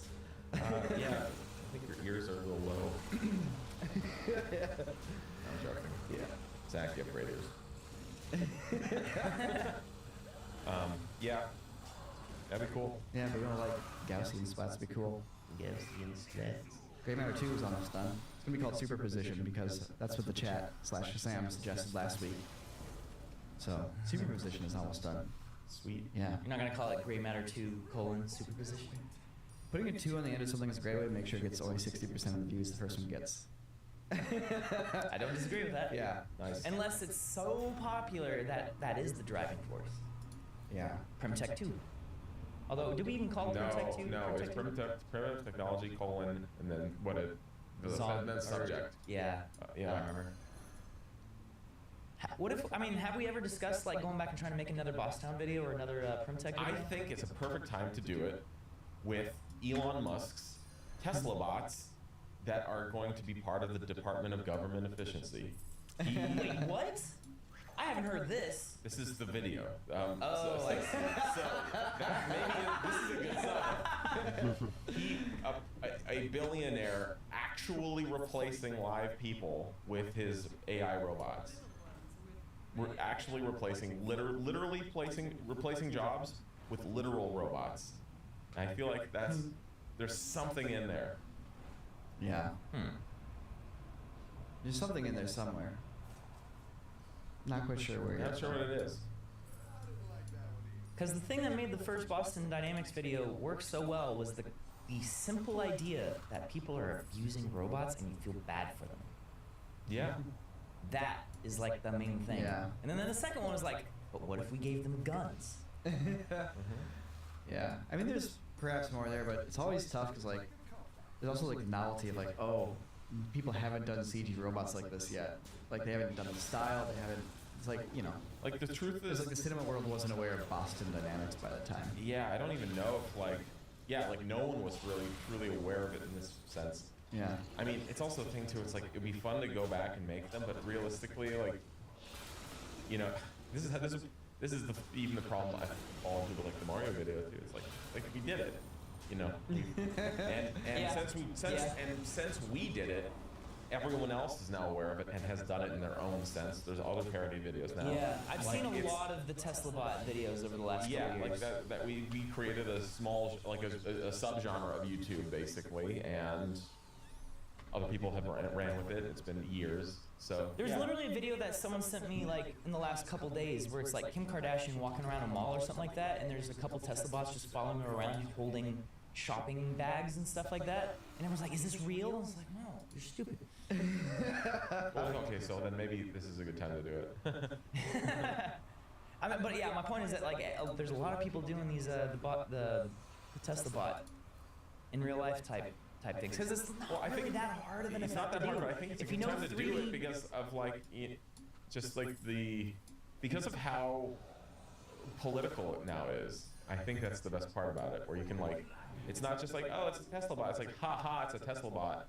You know, I think there's some you know, some goofs there, especially with him trying to like effectively take over the government and everything. It's like 2024 was iconic. Oh, hey, man, in finance. And it all started with a little TikTok.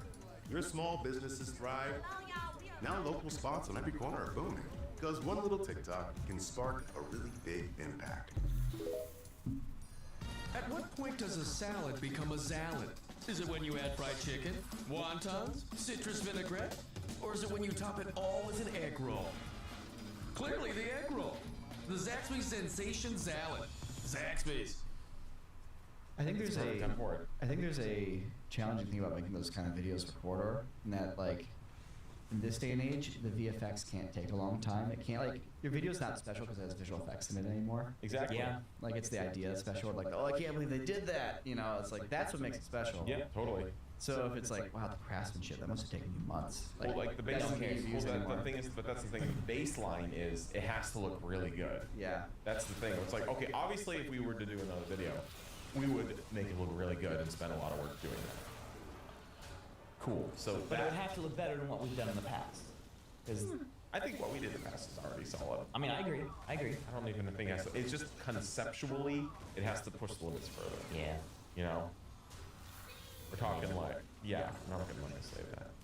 I want to know what I said. Anyways, Tenmei Wazalwar says, I believe there were a change in the type of ideas after putting up the crew. Of course there was. There's always a change in the type of ideas any time anybody leaves. Everybody brings a flavor to the crew.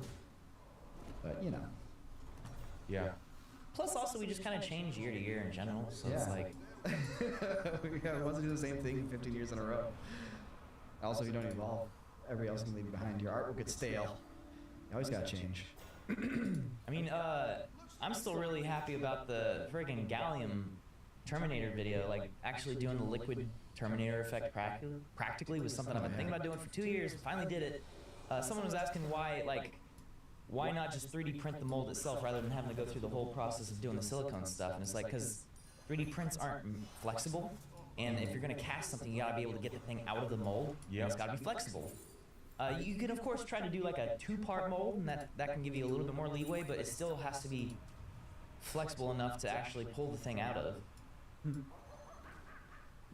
Yeah. I hung out with NerdForge quite a bit over the weekend. They're another YouTube channel. They got 3 or so million subscribers. They're from Norway. Part of our Gallium video was kind of modeled after, it's funny, Daniel was calling it, I want to do this section Norwegian style. I'm like, Norwegian style. Basically, it's like, right before you do the thing, you say the thing that you're going to do. It's like, I'm going to take the mold and fill it with this. And then you do all that and you get that in B-roll. Then when the next step happens, it's like, then I'm going to fill it with Gallium. And you do that step and whatnot. And it's just like a montage of that, but then we quickly cut away from that because that's when stuff started going wrong. The mold was leaking and it just went to chaos. That's such a good video. I was happy with it. That was an example of a good video that was very long. That was like a 20+ minute video. But also, you know, there's opportunity cost in making videos like that because that video took about 6 weeks to make. And you know, I'm like, I gotta try to make these videos in less than a month, and this is way over that. and yeah, so it's like people want more of that sort of thing, but I don't think they also acknowledge that by doing more of that thing, they get fewer videos in general, and I don't know if they want that either. Yeah. Yeah, I mean, you want to cheapen it though? I don't know, like something special about a video that is hard to do.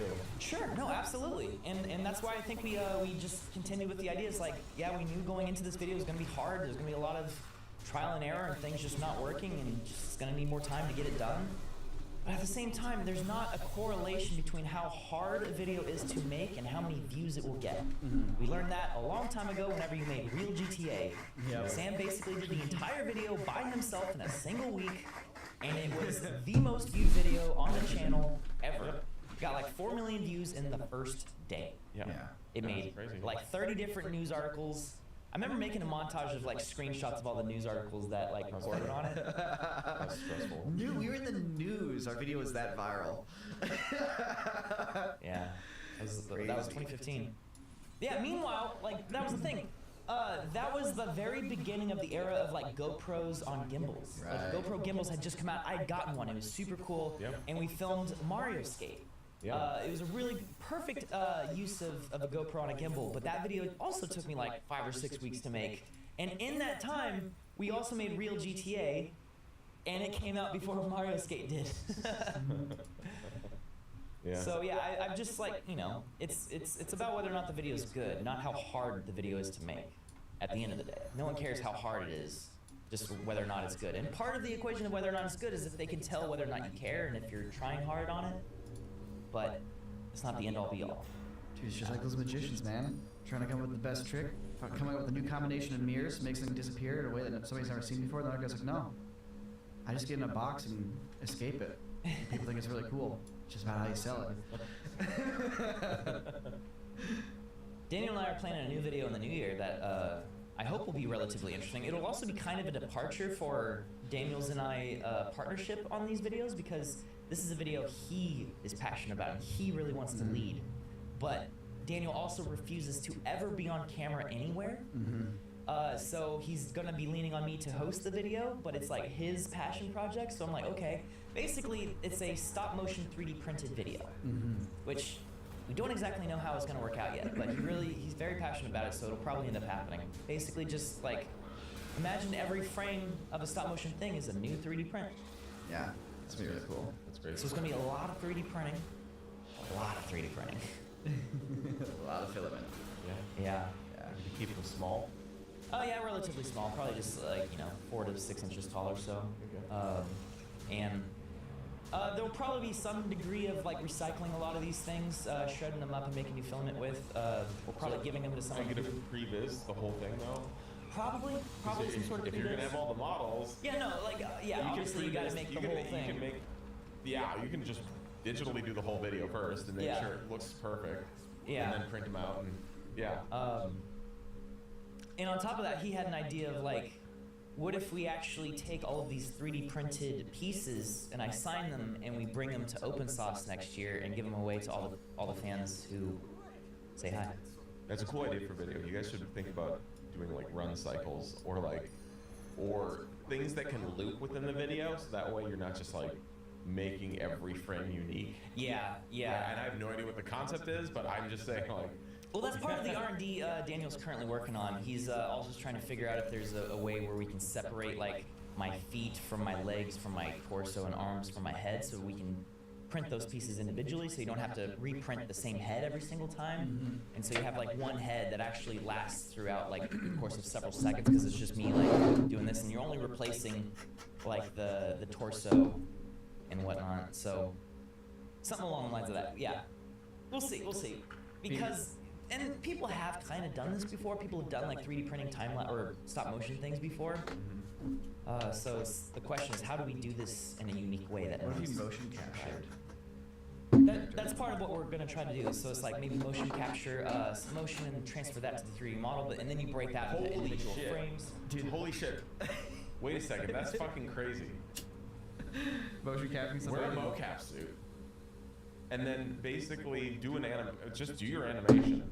And then you volume build that. You volume mesh your model. And then just print out every fucking frame. Well, that's the current plan.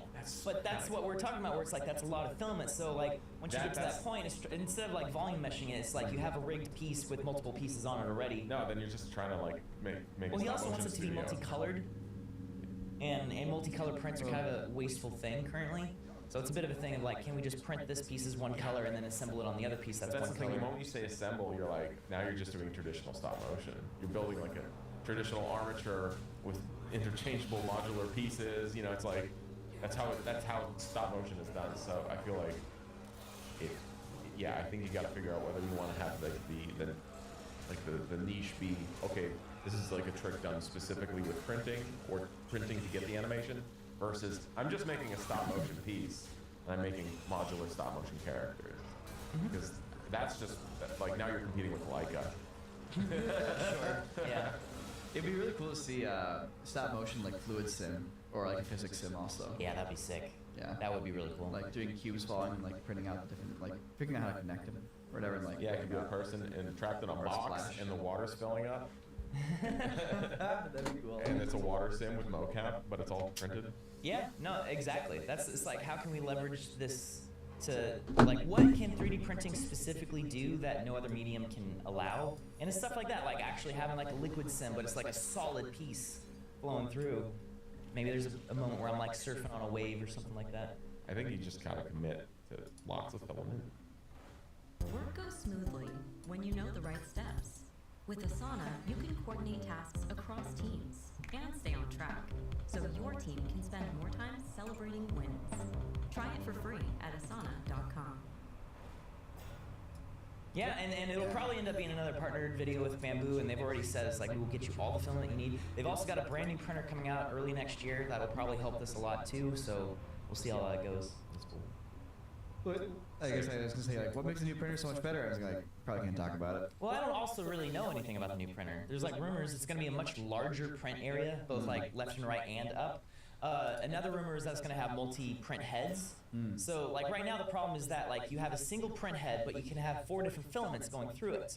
But whenever you change out filament, you have to purge a lot of that filament to like empty it out before the next filament can go through. Otherwise you get like color contamination and stuff like that. And that is a wasteful process. You end up spending about, if you have a the example I like to see a lot is the like little clownfish, you know, like Finding Nemo. It's orange, it's got some white in there, some black. But every layer, it's having to switch between different filaments like 2 to 3 times per layer. And every time per layer it's doing that, it's purging a whole lot of that filament. So you end up wasting more filament in the purging than you do in the actual print itself. Like you can have this little print that weighs like, you know, I'm just going to arbitrarily throw out a very high number. Let's say it weighs like 100 grams, but the waist element could be 300 grams. It's like ridiculous. So if you have multi-material print heads, which Prusa has something that kind of like does this, but it still has a lot of purging, then you can have one head ready to go with one color and the other head ready to go with a different color, and it just swaps out and you don't have any purging waste. We'll see. That's the hope, but no one's achieved it yet, so we'll see. Have you seen the pictures of the shop in Rome selling like 3D printed like Caesar heads for like $400? And they're not good prints. No, like I follow the 3D printing subreddits and everyone's clowning on it, being like, what the heck? Like I get selling a nice high quality 3D print for a lot of money. Like it's a bespoke thing.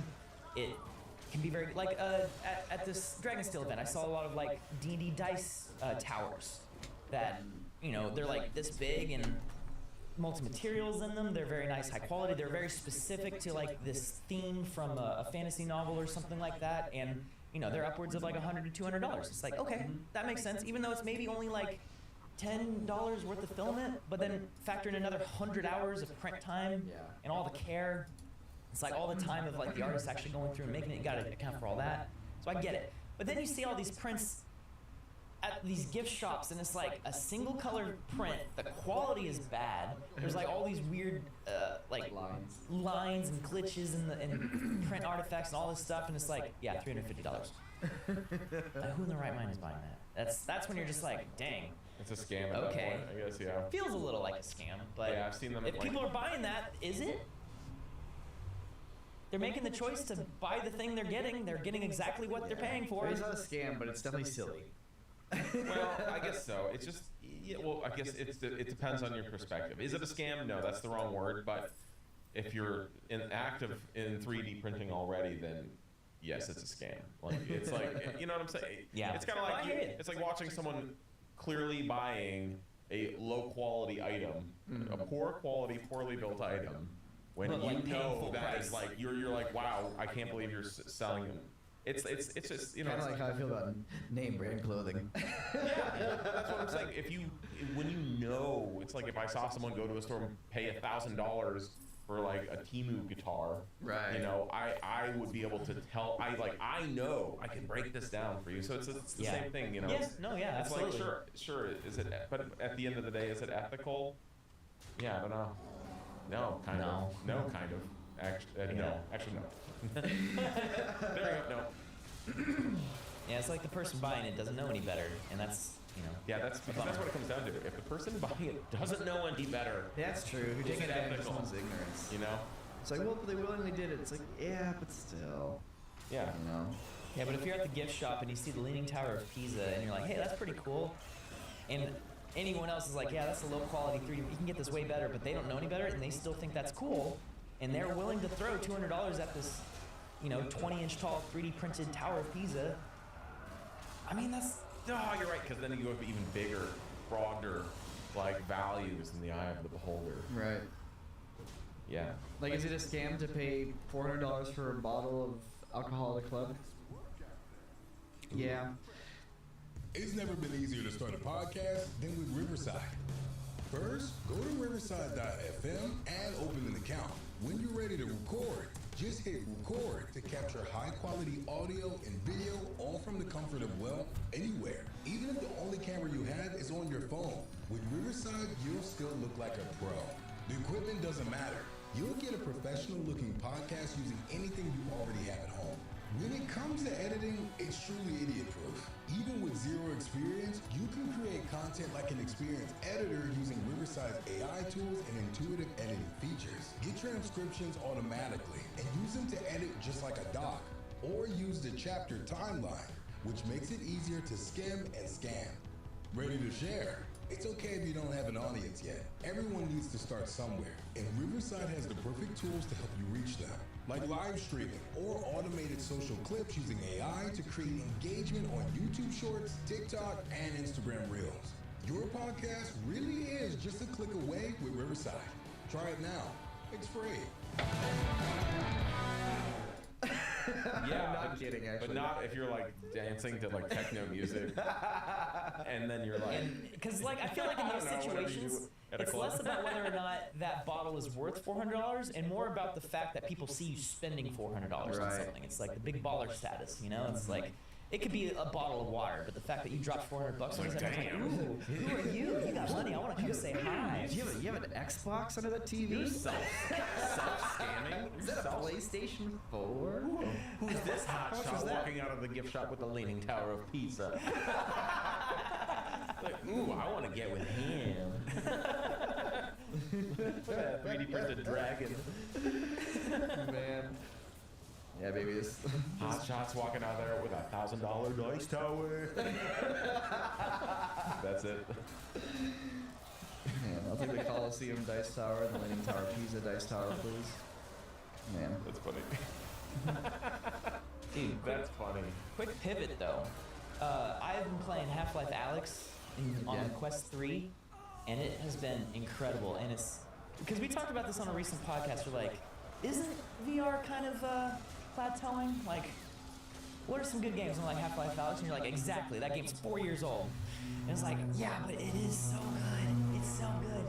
And now there are some other games coming out that are really cool. The new Batman game is apparently really good. There's a Behemoth, which is, I think, Yeah, I just downloaded came that. out. Yeah. I watched a video of that, guys. I'm sorry. I don't. Is there hype behind this Behemoth? game? It looks so dumb. Behemoth? Yeah. It's the people that made the Saints and Sinners game. The combat looked so bad. Really? So, I don't It know. looked I was amazing to watching me. it. I was Did like, you watch the same video? I don't know. I watched part of a playthrough, and it just looked janky as heck. It's probably because the person fighting is just a janky person. Remember, it's VR. This is also like, VR looks good when D plays it. It looks bad when other people play it. I don't know. It just looked like it didn't have the nice visceral like animations or combat or anything. It's, I haven't played it yet. what was that? But this is the medieval part where I one, come the in Might and say Magic that one or whatever. Yeah. Yeah. Behemoth, Nick's dad worked on Behemoth. Nice. I don't know. I'm just sorry. I watched it and then like I've played so many good VR games with great combat and I watched it. I was like, what? It's like I see swords clipping through stuff and like things aren't like using physics or even like IK to like. I was like, Oh no, Behemoth's all about physics and IK. okay, well maybe yeah, you're right. Could have been just the person playing it was an idiot. Well, maybe. Yeah, dang. I hope they didn't. I mean, when I saw it, it was like, oh, this is everything I love about Saints and Sinners, which was the physics and IK. But like, here's Saints and Sinners was fun. Yeah. And there's one other, Metro Awakening. I just got that one, but I haven't played it yet. But everyone's raving about that one too. It's more of like a horror-based game. Feels a little like Half-Life Alyx. But it's like we're starting to get these games that are actually getting like high investment in them. It's no longer just like this indie like thing where it's like a fun little game that maybe lasts like a couple hours and it's got just like some simple mechanics executed very well. My favorite example of that is Knock, which is just bow and arrow based Rocket League. Yeah. Oh yeah. Knock is So I don't have a Quest 3, but the biggest problem I had with the Quest 2 is you couldn't bring the controllers too close to the headset or else they'd glitch out. No issues with that with the Quest 3. Yeah, the Quest 3 controllers are very Because good. that was the worst thing for shooters. The moment you have like a rifle and a shooter and you have to do this to aim it. Yeah. And it's like, it goes and like. Yeah, no, I know exactly what you mean. And yeah, the controllers have improved dramatically. And it's still a little bit of a problem whenever you try to like hold your hand behind your head. Yeah. That's the only part where the Quest 3 controllers fall apart. But what you can do is get the Quest Pro controllers. They're a little expensive. They're like $200 or something like that. And they have cameras built into the controllers. Oh, wow. So they just work no matter where they are. Wow. I've talked with some players on Knock who are like, yeah, I wanted to get better, so I got those controllers. Wow. Because now they can actually like be aiming a certain direction with their face and have the controller way behind their head the other direction where it can normally be tracked. The other thing about like the Vive, like that even like Yeah. the Quest 2 got around like to being released, it's like no man, like there's something about like really not having to worry about like obscuring your controllers at all. That's really cool. Have you guys seen the Warhammer episode of Secret Level? No, I've not watched any Secret Level yet. Okay. Oh, I'm going to be bringing it to React next week. Okay. So tomorrow? You don't want to Next wait week. for Tim Miller to come back on the couch for that? Is he coming back? Wait, he is? We're gonna try. I don't know, maybe. So when Tim Miller came by, of course, Tim Miller, executive producer on all the Love, Death, and Robots videos or episodes, director of Deadpool and Terminator: Dark Fate, legendary Blur studio executive. Yeah, he was telling us about like this Amazon show about video games that he was working on. And we're all kind of like, okay, cool, don't really know anything about that. And he's like, yeah, I'm trying to work into the budget or into the deal that we can actually utilize Amazon servers for rendering and whatnot outside of the budget for the show, because that would cost millions of dollars. And I remember thinking, man, this guy gets it. This guy really understands like how to make a visual effects like thing. And then fast forward, you know, a year plus, and I totally forgot about all of that, and all of the secret level stuff starts dropping recently, and I don't know anything about it until Griffin dropped on Discord this morning being like, we should get Tim Miller to come back and talk about secret level. I'm like, it all just clicked in that moment. Oh my god, this is that. This is that. Super cool. So I'm probably gonna follow up on that and watch some of that. So which episode did you want? I think it was episode 4, but it's a Warhammer 40k episode. Okay. And they got Sayama Peterson to come in and do layouts, so he helped them frame up the shots and come up with the sequences and stuff like that. Who's this? Who? The Stardust guy. I just got the perfect gift for my boyfriend that was 20% off at manscaped.com. Check it out. Oh. Okay. Yeah. Why'd you say his name as if we knew his name? He was always a Stardies. Well, you're right. I should. So I looked it up, and I wanted to make it sound like I knew what I was talking about. So yeah, so the guy who made the super incredible 40k like YouTube short films, he did worked work on the it. official thing. That's a smart move. Yeah. It's a smart move for the lore. It's a smart move for the optics. It's a smart move for getting a good final piece. You should, like, Games Workshop should just have him pumping out animations as much as possible. Period. Like, I don't know how. How is he they not should just be a full-time pouring money into him, and it will pay off in all their sales for everything going up 5x. Like, do they want to have like widespread mass appeal, like true mainstream? Yeah. Warhammer truly being mainstream, he could do that. Yeah. Did you see his other trailer that he was working on? The other piece he's working on? A while back. It's really cool. But yeah, anyways, The Stardust guy. the Warhammer episode is super cool, and like it has a little bit of the mix of like tactical magic and like space troopers going on in the episode. It's like, yeah, this is what I'm here for. They did it. They brought it. It was really cool. I still really can't get over interesting context. like when we looked at that Astartes film and like the dude's eyes crack. Yeah. And it's filled with a bunch of what looked like blood puddles at the time. Mm-hmm. And everyone's in the comments, actually those are camera lenses and all of this stuff. And I'm like, what? And I go back and I look and I'm like, yeah, they are. Yeah, those are lenses inside of the eye. But just like the shot is over in like half a second. It just looked like blood. Yeah, I always thought it was blood too. Yeah. Did somebody gets burst inside of their armor? It's pretty cool. What are some of the other games from the secret level show? Oh, there's a Concord episode. Concord? There's a Concord episode that they had like Sony had like committed to, and they paid for it, and they're like, we're not gonna just delete the episode, guys. So there's a Concord episode. I don't know. What is Concord? Concord is the Overwatch clone that Sony put like $400 million into. They spent a decade working on it and spent $400 million, and they closed the servers within what, like a month of 6 days. 6 days? That is so crazy. Isn't that kind of like a rash decision? Dude, that's faster than No, your they knew immediately it was not going to go anywhere. So it's like, no, close it down. Spend another 2 years on it or a year on it. Have another team come in that can put in all the gross microtransaction stuff. I'm sure they're going to re-release it. They're probably just going to reskin it. You know, like, look, it's honestly, it's kind of a playbook at this point. You're a giant corporation. You got something people don't like, but now it's like everybody knows about it. Take it back, sit on it. Probably don't have to do that much. Make it free to play. Come back a year later, be like, here it is. And everyone's like, oh, you guys did great. You guys fixed it. You're back. I mean, like, you listen to us. Every company does it. And you have to put in work. You do have to put in work on the game and stuff, but still, it's like. I mean, is that a bad thing?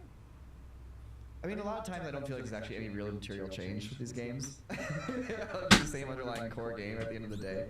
So, you know, but.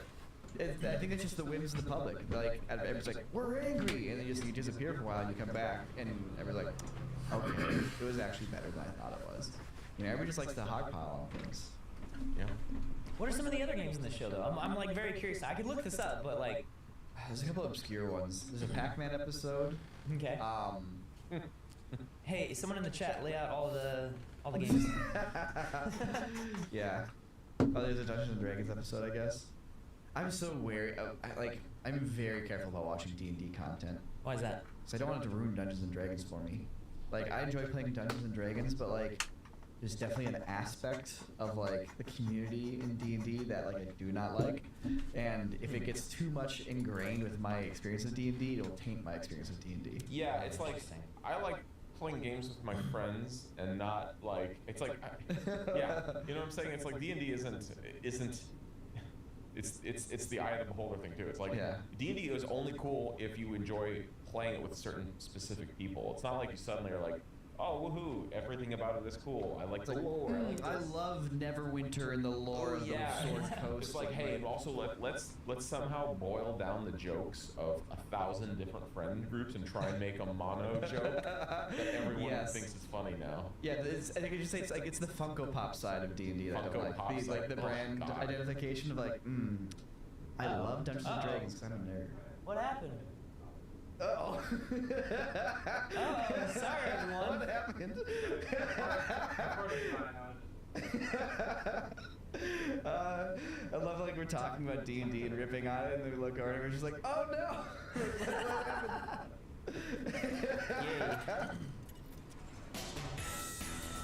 Shop Kohl's to get the best gifts for kids, the best gifts for her. Sam just like psionic blasted everybody. Cool reference. Do you play D&D? I've realized the main reason why I don't enjoy D&D is rolling dice. I don't like that I can put in all of this effort and have a really good idea, all for it to come down to luck. Because I mean, it's not that luck based. Well, sure, and you can have all of the stats kind of pad your dice and opportunity rolls and all this stuff. Sure, whatever. But there's a DM. There's a human being that decides. Well, I know that, but I'm just saying it's like. Oh, I get it. It's personal. Yes, very true. It is. There is a degree of personalness to it, but I don't know. It's like.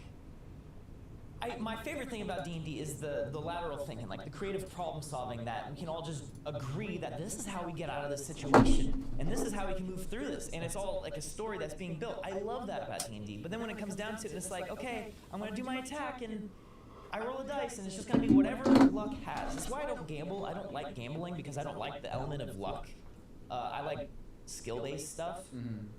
Sure. I don't know, that's just kind of been my realization about D&D, because I've always been like, do I really not like D&D, or do I like playing, and there's just some aspects to it. And I think is that there's just like a couple aspects I'm just like, I also just hate keeping track of stats. Yeah. Yeah. My brain does not like tracking stats. Maybe you should play Warhammer then, because I think there's dice in Warhammer, but it's a lot more tactical and like. Okay. Exactly. Like rulers and stuff like that. Yeah, but it has like measuring tapes and stuff. I think I'll just stick with my video games. But that being said, the most fun I've ever had playing D&D was Son of a Dungeon. That was such a good time. That was a great time. But it was also like the most luxurious type of D&D game I could have possibly experienced. Yeah, it really Having is. multiple producers helping facilitate a game, having like the most epic game board, having a very talented DM, dang it, like running it all, and like between you and Carmichael making sure like everything's running smoothly. It's luxury D&D. It doesn't get better than that. Yeah, and it's like, so of course I'm gonna enjoy that. Of course you are. And I spent like 4 or 5 years playing Starfinder, which is like a sci-fi D&D based thing. Starfinder. With my friends from Portland, and yeah, we played for like probably like 4 or 5 years, and eventually I was just like, I don't want to play this game anymore. It's all just like we're playing over like Zoom, and there's like Roll20 we're playing on and stuff. And it's like I do my thing, and then I wait for everyone else to do the thing. Then I do my thing, I wait for everyone else to do the thing, and I do my thing again. It's like, yeah. People have a weird relationship with games. I've been playing Flight Simulator a bunch. Ooh, I want to though. And there's a career mode in Flight Simulator.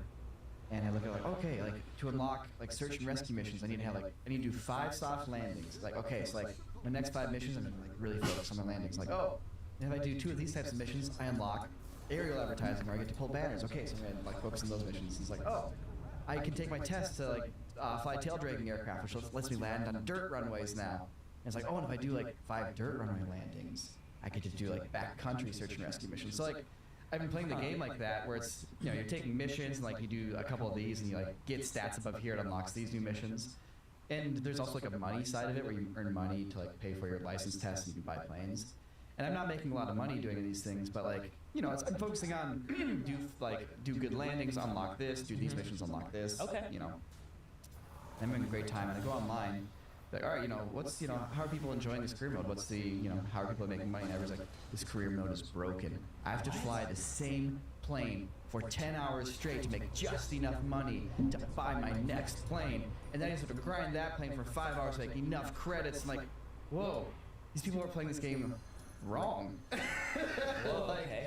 They're focusing on a number, which you can go into like a text editor and change. You know, it's like, why aren't they just flying for the missions and the flights and the experiences versus like watching their little number go up of like money and being like, oh, I just need to get that number higher and I'm going to have no fun with the game. I'm never going to try any missions. I'm not going to play anything else. I just need to see my credits go higher. And it's weird, like people have this like attachment where they'll put it to like a number, a stat, a level. Not really like, you know, step back and think of like Dungeons and Dragons. Like if you hate a rule, just change the rule. Like if you're like, grinding for planes sucks, I want to fly any plane I want. It's like, then don't grind for planes, fly any plane you want. You know, it's like you can literally fly any plane you want in the game at any time. I'm very, because the new 2024 flight simulator has a bunch of VR controls native to it now. I've been seeing people like play in VR and it looks really cool. Do you have a HOTAS setup? I do have a HOTAS setup. HOTAS. Man, the game's so good. Like it's not work. Like if you're playing the game like it's work, then you're playing it wrong. Like it's truly like adventures. Like take off from this airport, land in a mountain here. Like take off from this airport, fly through a canyon here, and it's like, I don't know, I've been having a lot of awesome experiences. But yeah, I seriously recommend upgrading your Wi-Fi to Wi-Fi 6E. Yeah. Because then it's just like literally like full desktop quality VR with 0 latency and lag. It's like shockingly good. So like being able to play Half-Life Alyx again, but not having any cords, I can like spin as many times as I want. It's been pretty nice. And so I'm like, okay, it opens up a whole new world of VR games because they're all like on the computer now. So I'm like, I can maybe just like play some flight simulator stuff. Yeah. On the Quest 3. I'd be a little scared of getting the game to run at the frame rate for VR, but maybe it does. But you're also playing on a laptop. Yeah. Well, it is a good laptop. Nice laptop, but still, it does get very hot. Yeah. No, the game's amazing. So I've been loving it. Yeah. Been getting good at landings, trying not to die. I've been making a point of trying not to have. Because here's the thing, I'm pairing the game. I already said this last podcast. But I'm pairing the game with also watching like pilot debrief crash analysis videos on YouTube. Oh whoa! So be like at the same time. Close to the same time. You like watch a video like breaking down like, you know how like, oh, the engine died in the air on this, and they screwed up the procedure for this, and they should have approached the runway like this, and they did this to go around, and they screwed up this, and they crashed over here, and they're like, okay. And like I fly the same plane, I'm like, okay, now I need to do it right. You know, like I'm a real pilot. I can't crash. I can't kill my passengers. I need to make a soft touchdown. I need to follow procedure with the ATC. It's just GMC Sierra.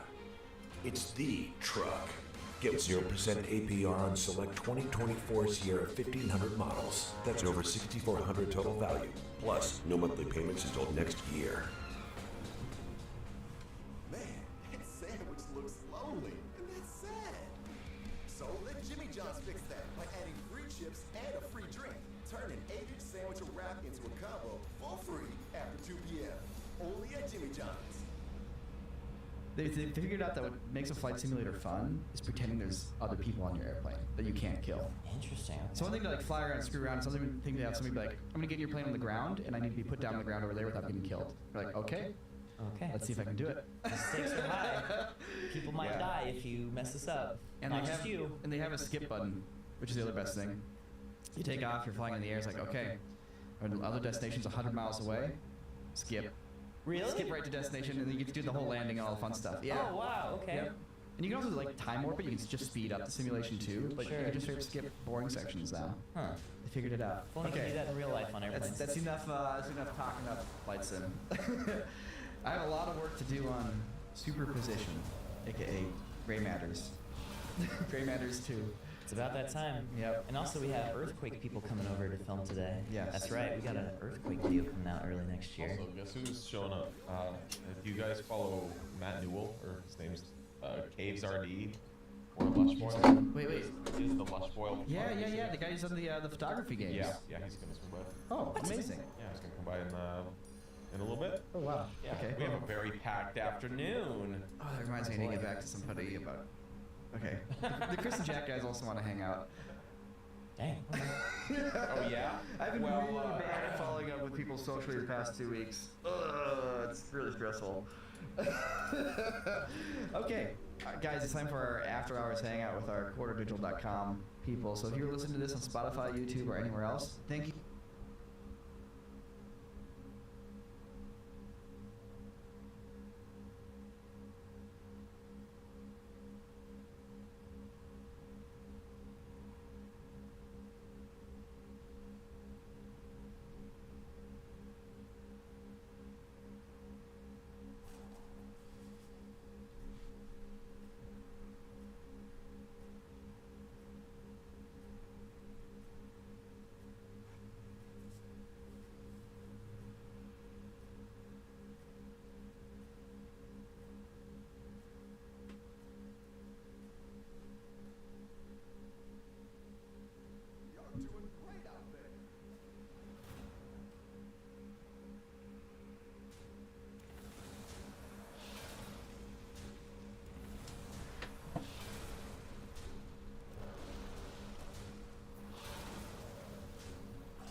Therapy has always been such a scary idea to me because I simply did not know where to get started.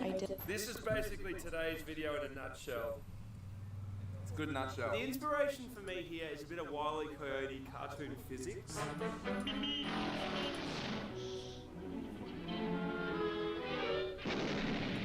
Get ready for some pretty loose YouTube. Gonna get fun quickly. We're asking canon questions no one asked before, we're gonna answer them. Maybe no one should, but we're gonna ask them anyway. That's how ridiculous. Question number 1, can we pull start a lawnmower? But like, yeah, not with the hand, by firing cannonballs. Yeah, I can. We've drilled a hole all the way through the bowling ball. We've got these like heavy duty crimps and these nuts. Is it possible to pull start it too fast? I think you just break the pull start, but I think the motor would still run. Will the mower start? Yes? Yeah. Alright, everyone thinks it will. 3, 2, 1. Something broke. The cable broke. You know how the wire's around the ball? Do you think there's a wire between the powder and the ball, folks? Wait, on that next hill. Maybe so you've got cord coming in. As this pushed out, it just squished, crunched. I like that. Significant nod from Mr. That's the full up and down. Could you nod bigger than that? That was bigger. Well, we're going to run the cable all the way through the ball so that there's no cable on the outside of the ball to have friction on the barrel. We think that definitely could have compromised it. We don't have any way to do that perfectly, so we're going to bush rig something together and see if it works. I always learnt that with knots, friction's your friend. Like that's the lifeblood of a good knot is friction. I was just playing. I just pushed the cable in and out of it 3 times, which made 2 little nice, neat loops. And then you had the idea of let's push some bolts through them, and then voila, here we are. Sean's got tools. I have to worry, bro. In one succinct sentence, why will this work?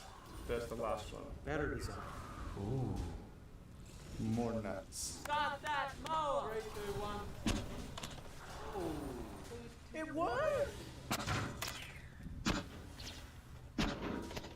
It worked. The ball part worked. It didn't start. It snapped the mower cord, I think. Your crimp failed. That crimp! It hasn't broken. What? Craig, take it off. Oh, whatever. Weak spot. Is it crimp or is it cable busted? That's quite sharp. Yeah, don't cut yourself. We often cut ourselves doing this sort of thing. Yeah, we're quick to grab. Yeah. And gloveless. It's a really bad combination. Quick to grab and gloveless. I mean, it held. It's greater than last time. Job, but the fact that I can. Oh. Where's the cable going? So is it still pulling through? Is it attached to the? It's still attached on this end, so the cable's tautening. Oh, see, it's whipping. That's cool. Oh, whoa! The flip. So It flicked that way. I was like, how did the cheese? It went back past the lawnmower. Like, how is it going the other way? It flicks off. So we put it the wrong direction. We put it against the way it's meant to be pulled. No, I might need Jack to explain it to me. Cable was coiled up on the ground, right? Every time it's pulling it, it's like every section is having to change direction. It'd be much better if we just ran the cable straight out and it only had one loop. Straighten it out the front so we don't get the whip action. Craig's just retightening his nuts. You want to keep them taut, you know? Come on, start that mower. Yahoo! Yeah!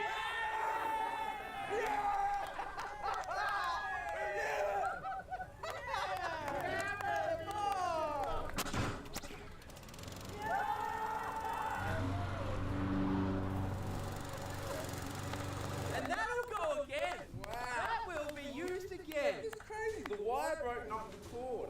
Whoa, yeah! Why? That is a heck of a cord. Is it still that whip?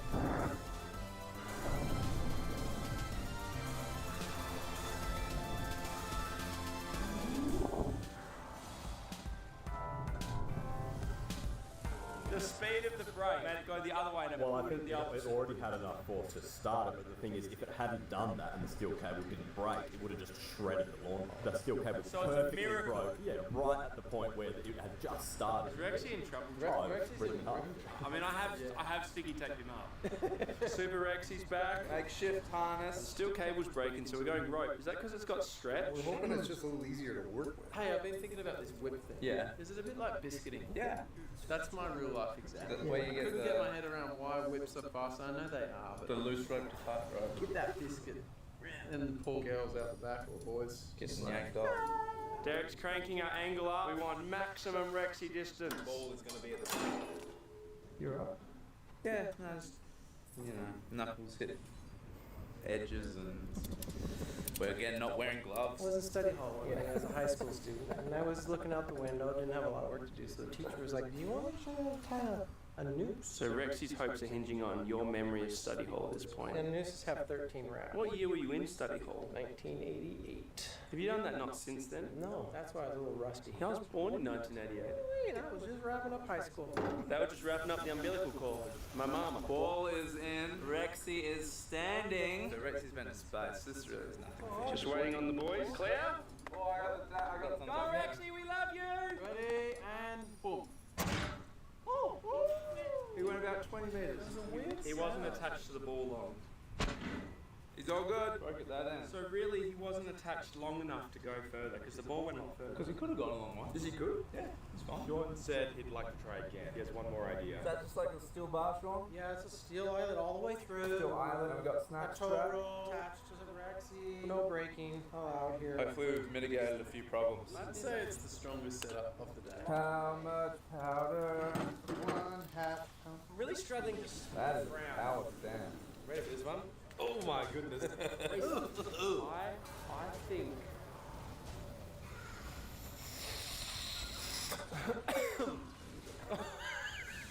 Did you bite your nails, Craig? Nope. Me either. Good man. Proud of you. I bite my toenails. Keep my part, everyone. And butter bacon. Woo!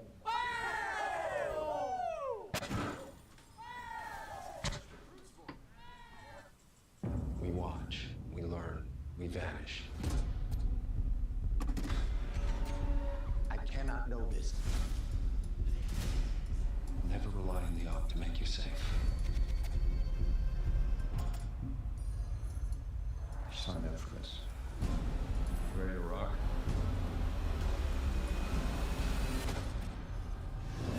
The Agency. New series now streaming on the Paramount Plus with Showtime plan.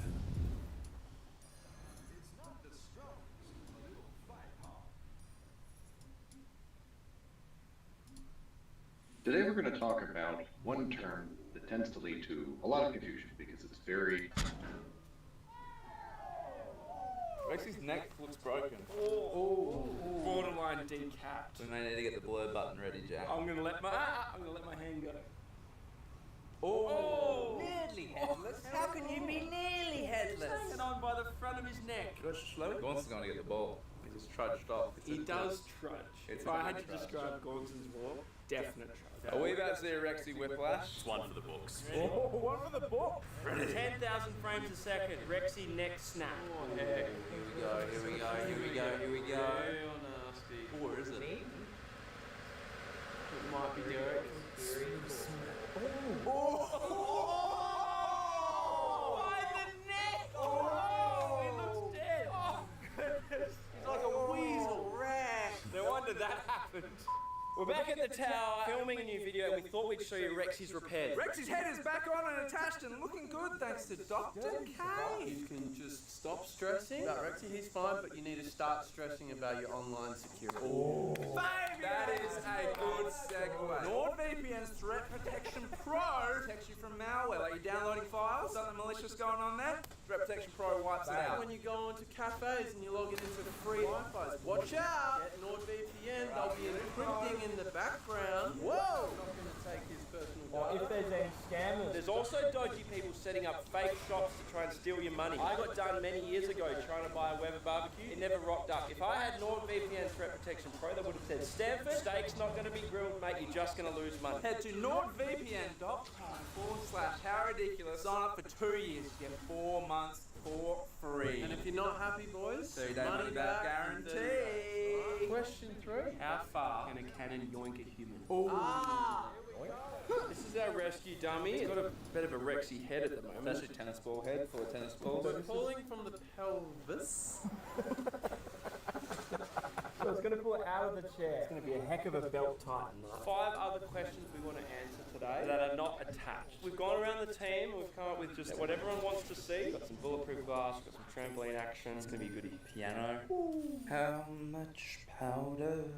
2.2 kilos. How much powder? 1 pound. Down. Please. Human has moved. Mannequin in Rope also not attached to ball.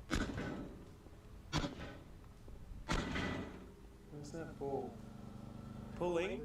Oh, hip thrust. Wow. Also, balls off. Always off. So it's on the yank. Yeah, it's a heck of a thrust from the... And then it literally gets torn away. That may be the fastest thrust in history, boys. See, we do want to say a shout out to Ballistic High Speed for letting us use this bad boy, get a few more frames, particularly for our collision videos. You remember last year when we got that glass ball collision at 13,000 frames, I think it was? This one can do like 30 or 40. We'll enjoy that frame rate. They actually have incredible slow-mo footage. Thanks guys, make sure you check out their channel. If we answered the question, not far and you would die.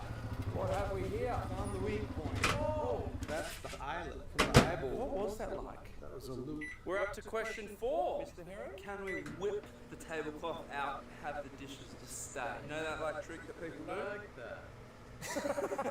We've also made every effort to give this a half chance. Like we've elevated it up to get it equivalent to that sort of hip pie. What have we done up this end? Like, how are we attaching? Oh, there's a bit of Sean, it here. Sean, Triple cable.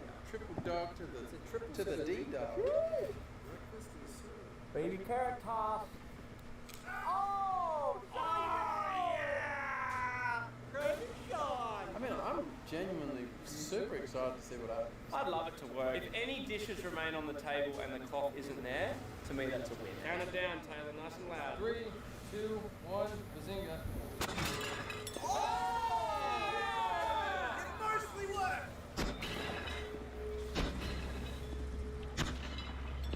It's like this person here, no cutlery, but all food and drink. And you can also get some gravy. Reimagine exceptional with the 2024 Buick Envision. Buick, exceptional by design. Get 0.9% APR, plus no monthly payments until next year on this 2024 Buick Envision. Save more when you get Cox Internet and one unlimited Cox mobile line for just $80 a month. All with Wi-Fi equipment included and no annual contract. So go all in and save. Learn more at cox.com/value.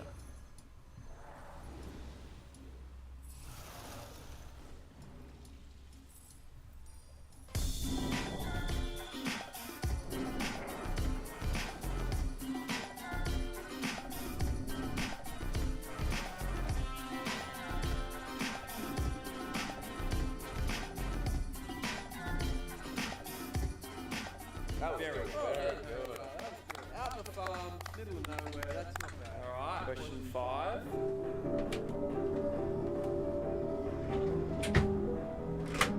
Whose idea was this? Was this you, Josh? Actually was this one. Advocate of the cutlery. Well, you're yelling of like the forks and knives and a bit of it, so that's kind of where this came from. Pirates of the Caribbean. Yeah, that was the inspiration. They run out of cannonballs, so they just find Yeah. anything forks and knives. But they're going to have a bowling ball coming up their tuchus. Yeah, 16 pounder. You'll get that. We'll get the cannonball as well, yeah. Very Well, I'm hoping that when the smoke clears, we just have a nice array of cutlery.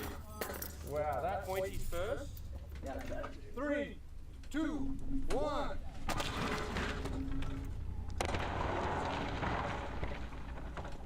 Volleyball a bit busted. I don't think that'll play in no. Did any forks stick in? That's a fun bonus question. Find out right after this. Ooh, try the notes. Stanford. Fork head in. Don't know what the rest of it is. You know what I can hear, boys? Question 6. Question 6. Oh, I thought you were going to say the slowing music. Question 6, what is it? Can bouncy balls be shot through a trampoline?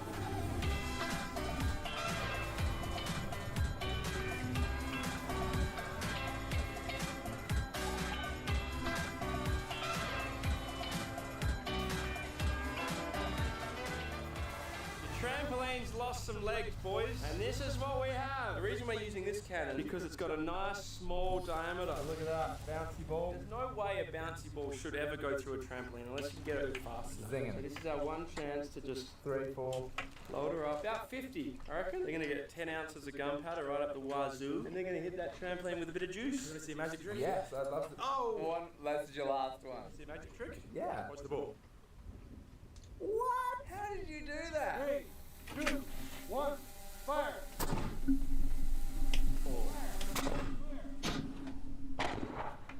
What the cheese happened? Did they vaporize? If only we had 2 phantoms. Let's go watch some Phantom Frame. Oh, shotgun. Different paces. Doing well, full ball. Oh, busted! So they do just break. That is sick! 15,000 frames, yeah, boy. That is so cool. That's cool, Jack. Good framing, Jack. You know that show Touched by an Angel? it was a banger in the 90s. Was it? Oh yeah, absolutely. Okay. And 2000s. Early 2000s they were also big. I've been touched by the sun. That guy, but also that guy. Was that your link? That today you've been basically sun-kissed. Yeah. And your roundabout way of getting there was referencing the 90s show Touched by an Angel. It's been big, hasn't it? We've been here 6 straight days. Night armor set up. Hilariously, I think we put it on backwards, but can't be bothered changing it and keep moving. Guys, you look like you're smoking that. That's been posing low. What question is this? Is this 7?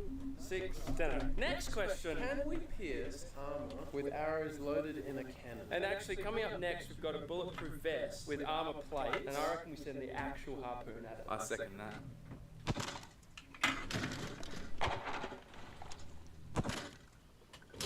Oh, shoulder.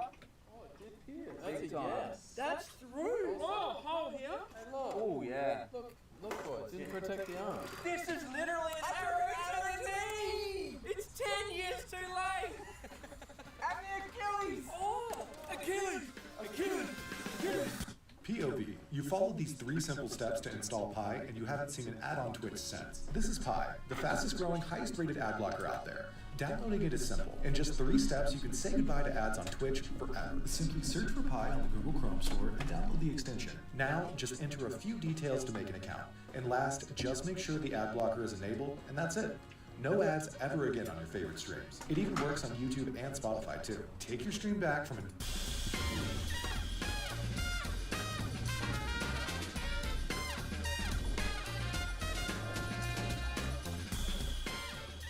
From our friends at Armored Republic, these legends responded to the email and said, yes, we'll send you something. Good from them. We've got, I think they call this a carrier, and then it's got a plate in the front and a plate in the back. Why aren't you sold? Look at that tagline. No king but Christ. I did comment on it. That's respect for the company. Love it. We need a fair bit of grunt to Yeah, get through like harpoon. 2 of them. 12?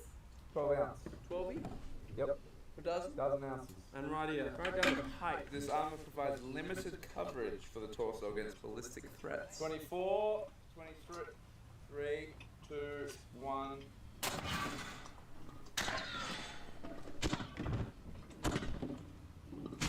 Look at the head! Look at the harpoon! The head went launching. Did we hit? I think we did. Did we get the plate out? Oh! Big win! Gordon! Wow! Armored Republic? Thank you. Mighty impressive. Boys know how to make it, don't they? I mean, I don't think it was keeping you alive if your head did what our head did. The slow-mo of this could be quite funny. That's a good. Wow! You never hit it like a baseball? Oh, did it? Oh, did it blunt tip? I think it did. We gotta find out. That armored plate. This is all it did. We've done a lot of good stuff on this trip, but I think that might nearly be my favourite. That was good. The mannequin just didn't give back much, did it? Just caved. Oh, it's really on that horizon height. Yeah. Great shot. I feel like that vest could protect you from anything. I mean, it would break apart, but look at that. That's snapped it right off. But those plates, those are made of magic or something. We'll be right back. Bulletproof. How's that? More in? Real good. This is a level 8 bulletproof glass window. Big thank you to our friends at Total Security Solutions for sending it. They were here last year. We moved through, I think, a few of these with the bowling ball cannon.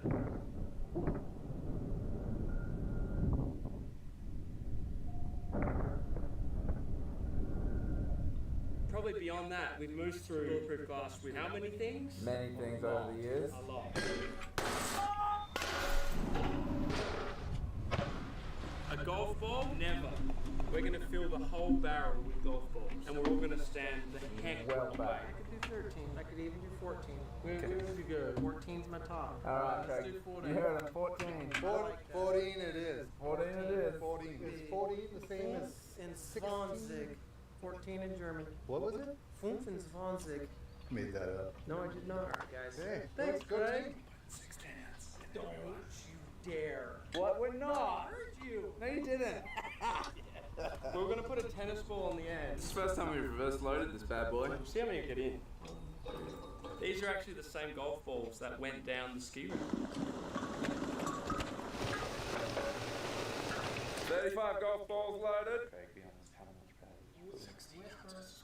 14 ounces, thanks Craig. Big question for me is, where are we going to stand? Dave owns this land. Where are you going? I'm going to go over there down behind that skid steer. I think we might be a few behind there. If it's fine, we can't just leave it. Are we harpooning it? Probably. 28,000 frames, boys. Big. That's what we'll be running up. Alright, here we go, everyone. We're on. 5, 4, 3, 2, 1, shoot.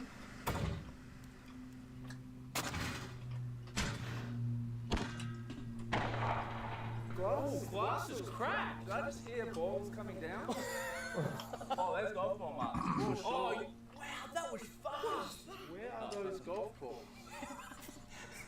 Are they back there? That's a cool crack. Yeah, that is a flush middle. That happened in an instant. If someone come at us, there was no way you could dodge. Zero. I mean, that one obviously hit the very weak spot. Marks are fantastic. We need to watch it slowly to find out what's That was cool. I honestly didn't know if they fired because I didn't hear anything. I just heard one noise. They're all coming in. Wow. Oh! Pancakeys! Oh, it just clipped it. Top one, That's the level all. of the big crack. Low. Oh. That is sick. Yeah, that first one hit dead center. Yeah, the first ball. First ball is big. Oh, wow. That's at 5,500 frames. So a lot of the balls. Do you know how fast that is? Jack will work it out and put it on screen. That is flying. Would you like to shoot a harpoon at the rest of it? Absolutely. Yeah. Set up that beautiful glass like that. And you can pick the poundage if you want a nice straightie. My mantra has never been less is more, but sometimes maybe less is more. Want just clean. We want to punch in that one spot instead of, spread that mass out of everything. Plus, I think it'd be cool if it just sticks. All the way through? Yes or no? Like as in cleanly. How many pounds? Less than one. No, not all the way through. No. I think it will. All the way. Yeah. Come on. On 3, 2, 1. Oh! That is cool. That is a good shot. That's a cool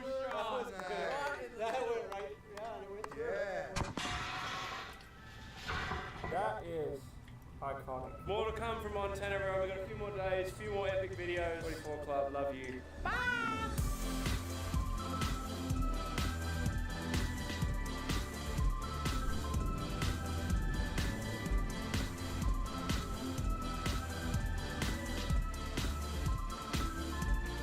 A hot and steamy au jus is the king of dips. It enhances the flavor of everything. Roast beef, onions, cheese. I would dip everything in au jus if I could. Everything. Firefighter approved. And if you want some savings, order on the app. Maya knows how quality care can bring out a smile. Good thing Aspen Dental offers affordable, complete care all in one place, with 20% off treatment plans for everyone, loving our patients unconditionally. Another way Aspen Dental is in your corner.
exactly what you were looking for.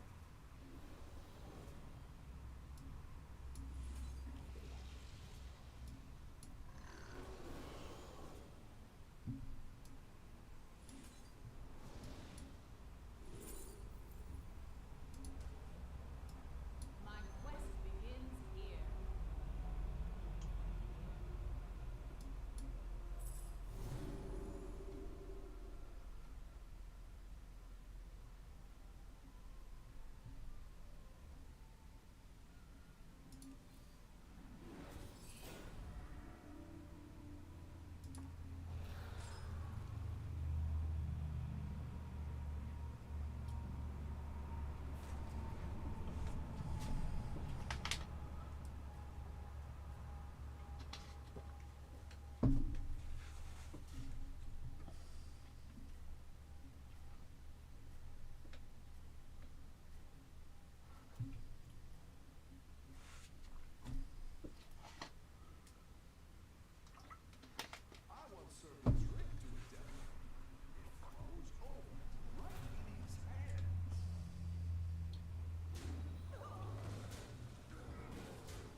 Nothing Bunk Cakes now delivers cakes. Cakes for you. Cakes for the fam. Cakes for mom because she's awesome. Cakes for you. Cakes for the office celebration. Did I mention a treat for you? Nothing Bunk Cakes now delivers.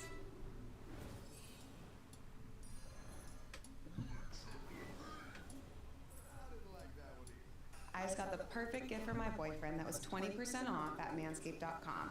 Check it out. Shipping was free and they even sent me 2 free gifts, the upgraded Boxers 2.0 and the Shed 2.0 travel bag. It comes with the new Lawnmower 5.0 Ultra full body trimmer, which is waterproof and has skin-safe technology so you can get the perfect shave, even on his delicate areas. It has 2 interchangeable trimmer heads so you can